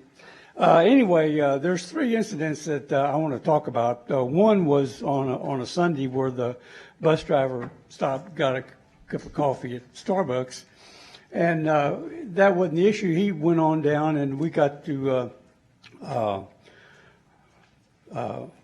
stop further down the road, and there was this lady that was running for the bus, and this lady that had already gotten on the bus told this driver that, you know, there's somebody running. He said, well, I'm already late. Now, I don't know if he meant, yeah, I'm going to go ahead and wait even though I'm late, or I really need to leave because I'm late. So I'm going to give him the benefit of the doubt on that. But whenever you got somebody, running for the bus, no comment, stop and let them get on. Number two was an incident where this driver was driving the Metro bus with the shirt tail out. Well, I've been through the Metro training, and I know that is a bozo no-no. You do not disrespect your uniform. And I'm tired of people coming to the meeting and blaming training, because Todd and his crew at Fallbrook do an excellent job. So I don't want to think that this is training. It's just lack of doing on the part of the operators. And the third was I was on the 68 going over to watch a football game. Got on the 68, and when it came from my stop, I rang the bell. Well, in the preceding time, this passenger was right next to the driver, jaw-jacking in her ear. And so when she passed my stop, I yelled and said, "Hey, I need to get off here."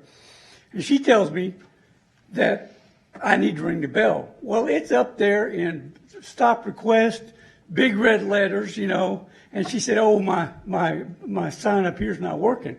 And I just jokingly said, "Well, just have Tom fix that for you." And so she just goes ballistic and says, "Well, why don't you have President Trump fix it?" And just because I'm Caucasian, I'm supposed to be a certain way. And I take that as a racist comment. Now, in the interim, I have talked to John Augustine, and he's taking care of these situations. But my main focus on this racial issue is you can't bring things like that to work. I don't care how you feel about something. You're here to do a job, and that's all there is to it. If you want to, after work, go get a sign and walk up and down the sidewalk and protest sign, not in a Metro uniform, that's... Mr. Titmore, you have 30 seconds. That's perfectly all right. But I just wanted to bring that to your attention before, something gets out of hand. Ms. Fairfax, I need to talk to you about 30 seconds after the meeting. Sure. Thank you very much. Cindy Dupree. Ms. Dupree.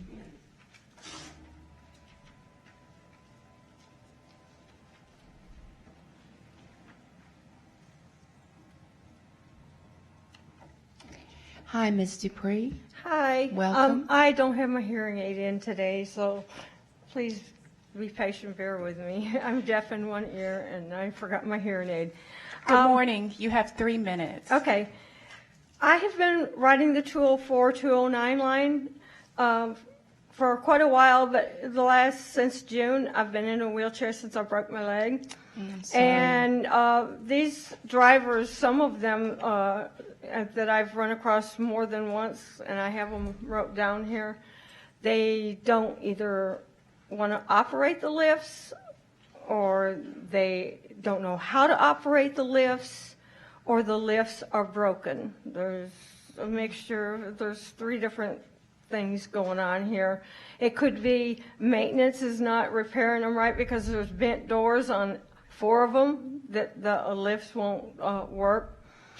And the worst one is this guy that I usually run into early in the morning up at Spring Park and Ride. I've been out in his bus many a times, and when I had my walker.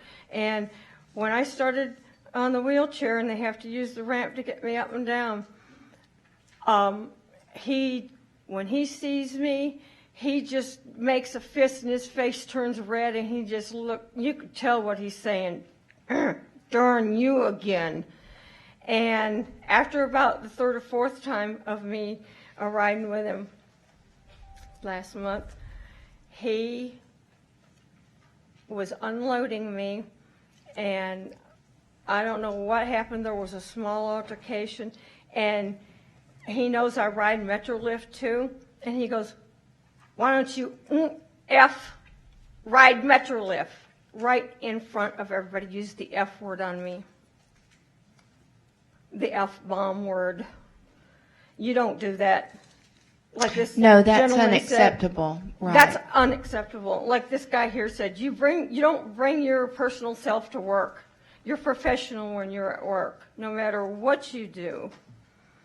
And then on the regular buses, I have been passed up purposely, waving my hand at the bus driver. They know, they can see you, they look for that. Boom, they hit the gas instead of the brake and slow down. When they see you in a wheelchair, they're gone. They don't like to stop and pick up wheelchairs. Well, I'm extremely sorry to hear all of this, so go ahead. But there's 13 buses here that I have wrote down that have either had issues with the lifts not working or the drivers not wanting them to work. That many buses in just 2 months' time is too many. I now cringe every day when I leave the house. Am I going to get on my bus? Am I going to get to my appointment time? Do I have to stand out in the rain?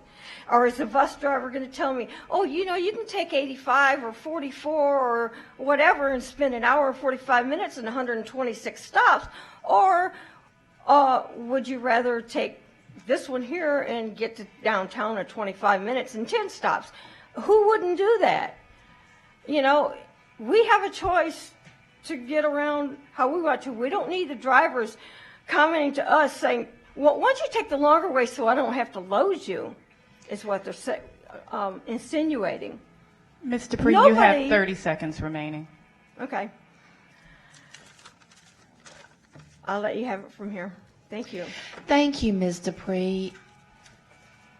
These are very serious concerns, and Andy? Mr. Skabowski is going to speak directly with her. And then we're about to do a briefing today because on the lifts they should be expected daily. So there's a lot of, I want Andy to talk to her directly and we'll follow up from there. One thing I can say as far as the list performance, we actually have requested maintenance. Maintenance pre-checks them even before the operator gets them every morning. So it's not a maintenance issue. It's an operator issue, and I'll go into more detail during our I have an ADA presentation on what we're doing, and we'll go into more detail on it. And we'll make sure we have a conversation. Right. Okay? Thank you, and thank you. Yes, Dr. Frieden. Yeah, I just want to clarify the vehicles that the young woman was speaking about in particular are those over-the-road, high-floor buses that we use from the park and ride. They're not the low-floor fold-out ramp, but they are the ones, relatively few that we have with those lifts that have been historically difficult to maintain. They can be maintained. Part of the problem is not enough people use them to raise the issues frequently enough that they are maintained as well as they should be, I think. And drivers who are not accustomed to doing that job often find it awkward, and they don't practice enough, and therefore we wind up with issues like this. So clearly they should and can be addressed. Thank you very much, Dr. Frieden. Andy, will you? I'll both follow up with her, and during the presentation, we'll get into some details about what operators should be doing in some cases. Right. And solve this problem, hopefully. Madam Chair, I had another question. It sounds like she has the numbers of those buses, so I'm presuming that we'll have some video that when you do your... Most definitely. We're going to check. Actually, right now, I'm going to see if Robert Augustine is in the audience. Get that list of bus numbers so we can even get started, get working on it. Okay? All right. Mike McMahon.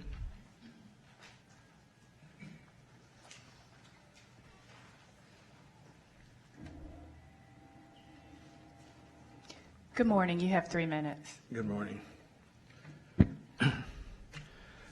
Last month I stated that Metro had a blind spot, and probably nobody asked me about it, so they probably didn't think either I didn't know what I was talking about or that it doesn't exist. It does exist, and the reason is that we have staff, we hire and train staff to make incremental changes to our system. and we have many experts that design individual routes and services, and there's no problem with that. But ever so often, you need to redesign the system, and you only do that every 15 or 20 years, so there's no need for Metro to have a system design expert on staff. What we did in reimagining is that we brought Jarrett Walker in, who's an expert on system designs, and we got excellent results. The board told him, you can't spend any more money. We want a better system, but at no increased expense. That's a pretty demanding request. We asked for a one-star system design, and we got at least a two-star.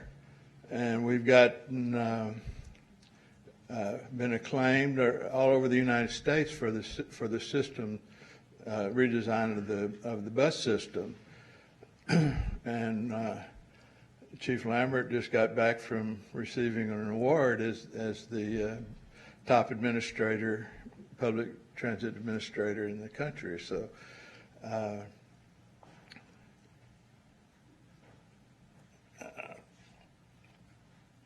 forget where I was. So the board told, I talked to Jarrett Walker when the initial, the draft of reimagining was presented. And I said, well, what about a express bus network on the freeway system? He said, well, because of the budget restraints from the board, we can't address both frequent service and speed. So what we got was a system with excellent frequent service, late night and weekend service, but speed was not addressed. Now we're into Metro Next, and for some reason nobody recognizes that speed wasn't addressed in the previous one. So I think that we should bring back Jarrett Walker so that we can get the four-star design and incorporate speed into the system design. This is not a criticism of Metro, because it's a criticism that we don't have a policy that requires us to bring in system design consultants periodically to look over the system and see if there's any changes. So my recommendation is that every 6 to 8 years, we have a policy that every 6 to 8 years we bring in a system design expert to look over the system and see if there's any tweaks that maybe we need to make. But every 15 to 20 years, we need to bring them in and do this complete redesign. Metro went 35 years with a pretty bad design of the local bus system, and until we brought in Jarrett Walker and started this reimagining process, we didn't know we had a bad system. So we can't go 30 years without having the system. And I can tell you Excuse me, you have 30 seconds. Thank you. There is a need for further redesign in our system. Jarrett Walker admitted that because of the limitations in the budget, he couldn't redesign the whole system. He couldn't give you a plan for the best system because we couldn't afford it at the time. So that's my request, is that we bring the system design expert back in to look at what we're planning to do in Metro Next. Thank you. Thank you very much. Let me give kudos to our own staffers that worked on the redesign, because while Mr. Walker certainly had some good ideas, really the redesign was driven by the staff. And so I think we can not only, and I do think that they continually look at the system, but I take your point that an outside consultant can always bring a... I've had 10 years of frustration in trying to present system redesign issues to Metro, and nobody wants to listen. All right. I get no encouragement. Okay, thank you. Madam Chair, can I make one comment? Mr. McMahon, we did bring up during the last Metro Next, since you came here and spoke, we brought up about your point when we had a board workshop. Oh, you did? Yes. Okay, thank you. Trinidad Renteria, please.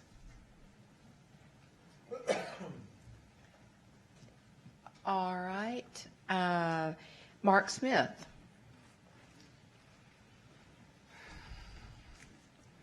Good morning. You have 3 minutes. Good morning. There's other things I'd like to say, but I think I need to get this out of the way. Metro says they listen to our voices, yet they cut back service and eliminate choices. The 81 Westheimer and 53 are now just a fading memory. They killed the 35 Leland in Fairview, the Fairview partially replaced by the new 32. So many other routes I missed, which no longer exist, that have made riders pissed. I'm afraid it's too long a list. Many people who work until 2 a.m. The buses of Metro are almost all through. People who used to work till 11 p.m. or 12 a.m. late, the buses they once rode don't run after 8. Somehow to me that doesn't seem right. Buses that no longer run late at night. How much of what people voted for in 2003 came to fruition in actuality? People voted for service on Highway 6 between 10 and 290. It is something we will probably never see by 2023. I asked why not as part of the reimagining committee. I was told 2023 was a long way away, and we still don't have service there as of today. Promises made but never meant to be kept. I don't know how many Metro passengers wept. I don't know. Yet while they were shoving rail down our throat, it is seemingly the only thing they quote as to what the people happen to vote. Somehow it seems to be true Metro only did what they wanted to. Metro claims that they won $35 billion in future projects with a one-time about $3.5 billion bond. To me, it looks like we are being conned. I wonder why smarter minds don't prevail. How much less would it be if it didn't have rail? Some people say that in heaven the buses run 24/7, but in Houston as well as in hell, when the bus will show up, it's hard to tell. You are subjected to how much heat or cold you can take, because if the bus driver won't let you in when they're on their break, sometimes compassion for passengers is something you see, but it does not occur universally. You have a job that you have to go to earn the dough to pay bills you owe. Bill collectors and landlords and others don't like to ask for money and hear no. The bus is slow or doesn't show. Why? You don't know. Yes, you've been laid low by Metro. Sometimes Metro says catch an earlier one. Many times it cannot be done. You can't get off at 11 p.m. or get to work by 6 a.m. The Metro has a lot of problems to fix. Mr. Smith, while I hate to do this, you have 30 seconds remaining. Okay. Well, everything's fine. I just have a few more lines. London has $1 billion income from the Olympics. Some people, from the way it looks, want Houston's name in Olympic history books, but compared to billions spent and billions more to spend, it is not worth it in the end. Metro seems to have where they want the Olympics. They don't care how many billions of dollars it costs. They want rail going to the airports, stop on the rail, improve the bus service, do what's right by the passengers, and do something about these drivers. My time's almost up. Your time has expired. Thank you. Thank you. Thank you, Mark. Okay. Philip Salerno. Sorry to Philip hear my Salerno. time. Yeah, sorry to hear my seat, time has okay? expired. That's not the result that I desired. All right. Philip Salerno.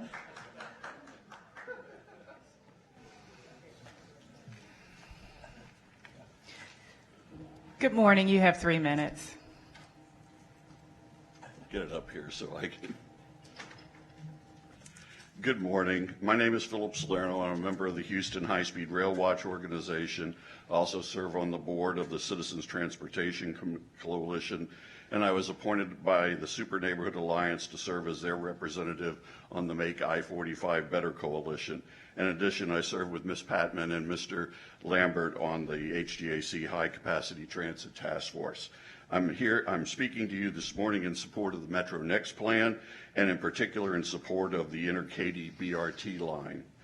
You may recall that members of the Houston High-Speed Rail Watch appeared before this board on February 20th, 2018, proposing this connectivity between the Northwest Transit Center and downtown via the dedicated elevated platform that would support both BRT as well as LRT. However, I'm concerned that TxDOT has not yet fully embraced this solution, and that the elevated platform may not be constructed to support the future use of the light rail line, nor the possible design provide for stations to service the redeveloping communities along that route. TxDOT indicates in their response to the Make I-45 Better Coalition that the details of this lane will not be fully developed until the design phase of the I-45 project, which may be too late to include the appropriate specifications to ensure that this lane will serve more than one single purpose. I also suggest that Metro consider the use of autonomous shuttles similar to the shuttle that will be piloted at TSU next year as a local circulator service to move passengers from the future high-speed rail terminus at the current Northwest Mall location in the existing lane that runs along the east side of the mall and ends at the Northwest Transit Center.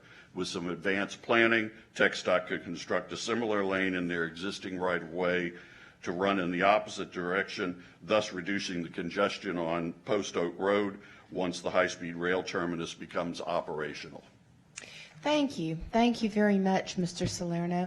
Do you have a copy of your remarks? Yes, ma'am. Okay, we definitely need to get a copy of those, and Roberto, and we will not only have listened today, but we'll study them in the future. And I'm going to continue to advocate for this line in all of those entities that I mentioned. Terrific. And I've been working with Mr. Lambert, obviously, as part of the I-45, Make I-45 Better Coalition to ensure that TxDOT meets the requirements that Metro needs to provide the excellent service along that line. Thank you. Thank you very much. Ani Blair. Ms. Blair. Hi, Ms. Blair. Good morning. You have 3 minutes. Thank you, and congratulations, Tom, on your award. This morning, as Dominic would say, I took the 40, the 41, and the red line in, and thank you, Madam Chair.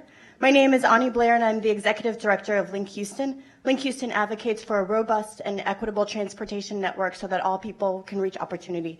That means we care about sidewalks and bikeways, how highways affect communities, new technologies, and the reason we're here, public transit. Today, I'm joined by community leaders to address the elements that we'd like to see stay or added to Metro Next. We recognize the role that Metro plays in shaping regional economic development and access to opportunity. We want to ensure that future development is inclusive and equitable. What we at Link Houston like about Plan A and want to see stay and prioritized are investments in the local bus network, where Metro currently finds 2/3 of its ridership, universal accessibility so that people, regardless of their age, size, or ability, can easily navigate and use all of Metro's 9,000 transit stops. The Boost network, especially these corridors, the number 4 on Gessner, the number 26 on Long Point Cavalcade, the number 45 Tidwell, the number 46 Gessner, the number 50 Broadway, the number 54 Scott, the number 73 Belfort, and the number 80 Lockwood. The bus rapid transit extension to Gulfton, as well as the University BRT line, community connectors in Homestead and Aldine Westfield, and new transit centers in Gulfton and Tidwell Fulton. These specific projects will significantly improve the transit network to the benefit of much of the region and will fuel modest economic growth by connecting people to opportunity, especially in historically under-resourced communities. In addition to what's already in the current version of MetroNext plan, Link Houston sees 5 more ways to improve the transit network and improve service quality.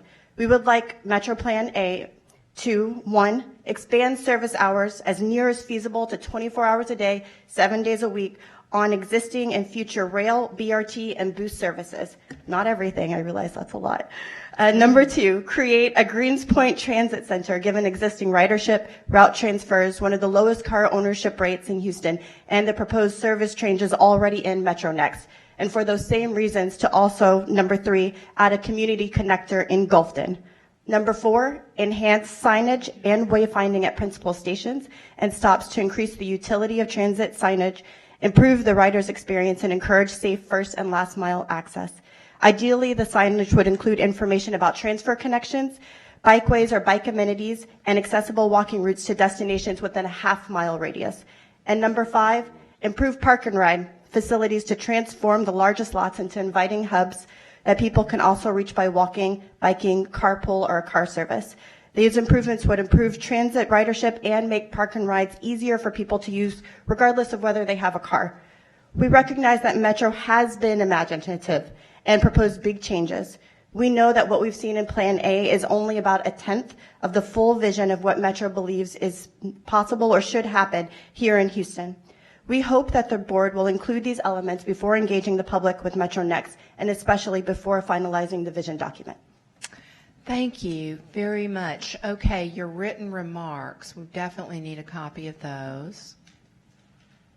And we need to want that in my notebook along with Philip's that Rose has put together. And, I think all the board comments that we receive, obviously, not only orally, but in writing, we compile, and the board looks at all of those. And so I don't have to rely just on my memory. Thank you. Geneva Colbert. There, she's right next to you, Dominic. Hi, Geneva. Good morning. My name is Geneva Wadsworth Colbert. Good I'm morning. also known You as- have 3 minutes. Thank you. I'm also known as Nia Colbert. I'm a person with a mental emotional disability, and today I'm just a wreck. I rode Metro beginning at around age 15 and worked my way through college. I rode the bus maybe my first year at University of Houston before I bought my first car. I don't recall a single incident. As an elder and a disabled, I'm tired. We just get treated so badly by the drivers. We're in a cyber savvy world where people who don't like you can track you and just make it miserable for you at the bus stop. Bus stops are filthy. I don't know any other way to say it. And we can't sit there. People smoke in the shelters, and I'm outside standing in the rain. I submitted an application for MetroLift. My doctors are working to diagnose that. Sometimes accommodations are not a ramp, not a lift. That's about as much as I want to discuss on All right. Well, medical thank condition. you very, very much. Do I have additional time? Oh, yes, you do. I thought. I just want to say that if I went before the city council, this is a much friendlier session. Thank you, public session. And I mentioned the word metro, retro metro. I've been seeing Metro Next, and I was referring to the bus drivers used to make change. And now you hear drivers say, I don't have change or we can't get change. What I really mean is there has to be change, and the city has to be friendlier for the aging and disabled. It's just not right. It just doesn't feel good. Thank you. Well, thank you very, very much, Ms. Culper, and I'm really sorry about your experiences. Andy, shall we follow up here? We'll make sure we follow up. And again, Mr. Augustine's in the audience. We'll make sure he has a conversation, and I'll personally follow up with you as well. Thank you so much. Thank you, Ms. Colbert, for coming down. Madam Chair, I personally like to follow this one as well. Okay, yes, good. Thank you. After the meeting, we'll set some Madam Chair, time. this, we continue to hear reports of rude drivers, and we've simply got to do something about that. That just can't go on. I completely agree. You know, it's one of those things where I think the vast majority are good, and you also hear reports about drivers that go out of their way to be pleasant even in adverse circumstances. So we have to remember that. But yes, rudeness is not appropriate. Cursing is not appropriate. This was brought up by, I believe, Ms. Dupree. So we're on it. Andy's on it, right? Andy, as part of Andy's briefing this morning, you're going to see some steps we're going to be taking to make sure we've got an extra step to monitor our quality of service on the system. So I think you'll hear more from that as well. Thank you. All right, Mr. Paul Lester. Hi, Mr. Lester. Good morning. Good morning. Good 3 morning. minutes, right? Yes, you did. Okay. Yesterday, I heard on some discussion on the radio about statistics we've all heard many times, but it was just a reminder that in 2040, Houston may have a population of 10 million or thereabouts. And it just reminded me again that in terms of transit, in terms of moving people around, time is a wasting in the city. We read about very ambitious, astonishing plans really in places like Los Angeles, Seattle, where the amounts of money that are going to be dedicated to public transit are really hard to comprehend.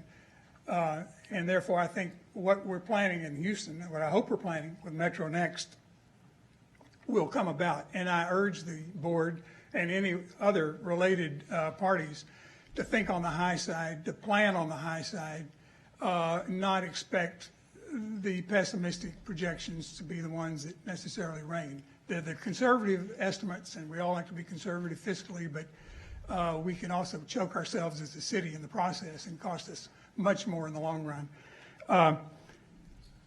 While I'm very interested in a system-wide, the system-wide plan that Metro Next envisions, I'm here today, and quite a few other people are here as well, to talk specifically about the blue line, the University line, the Richmond line, however it's phrased, which has been on hold for 15 years and which was originally identified as the most or one of the two most important lines to be built in Houston based on expected ridership. That need has even intensified. If you look at Richmond Avenue in the afternoon and the Southwest Freeway in the afternoon, and the population growth within the city, you can see how 15 years is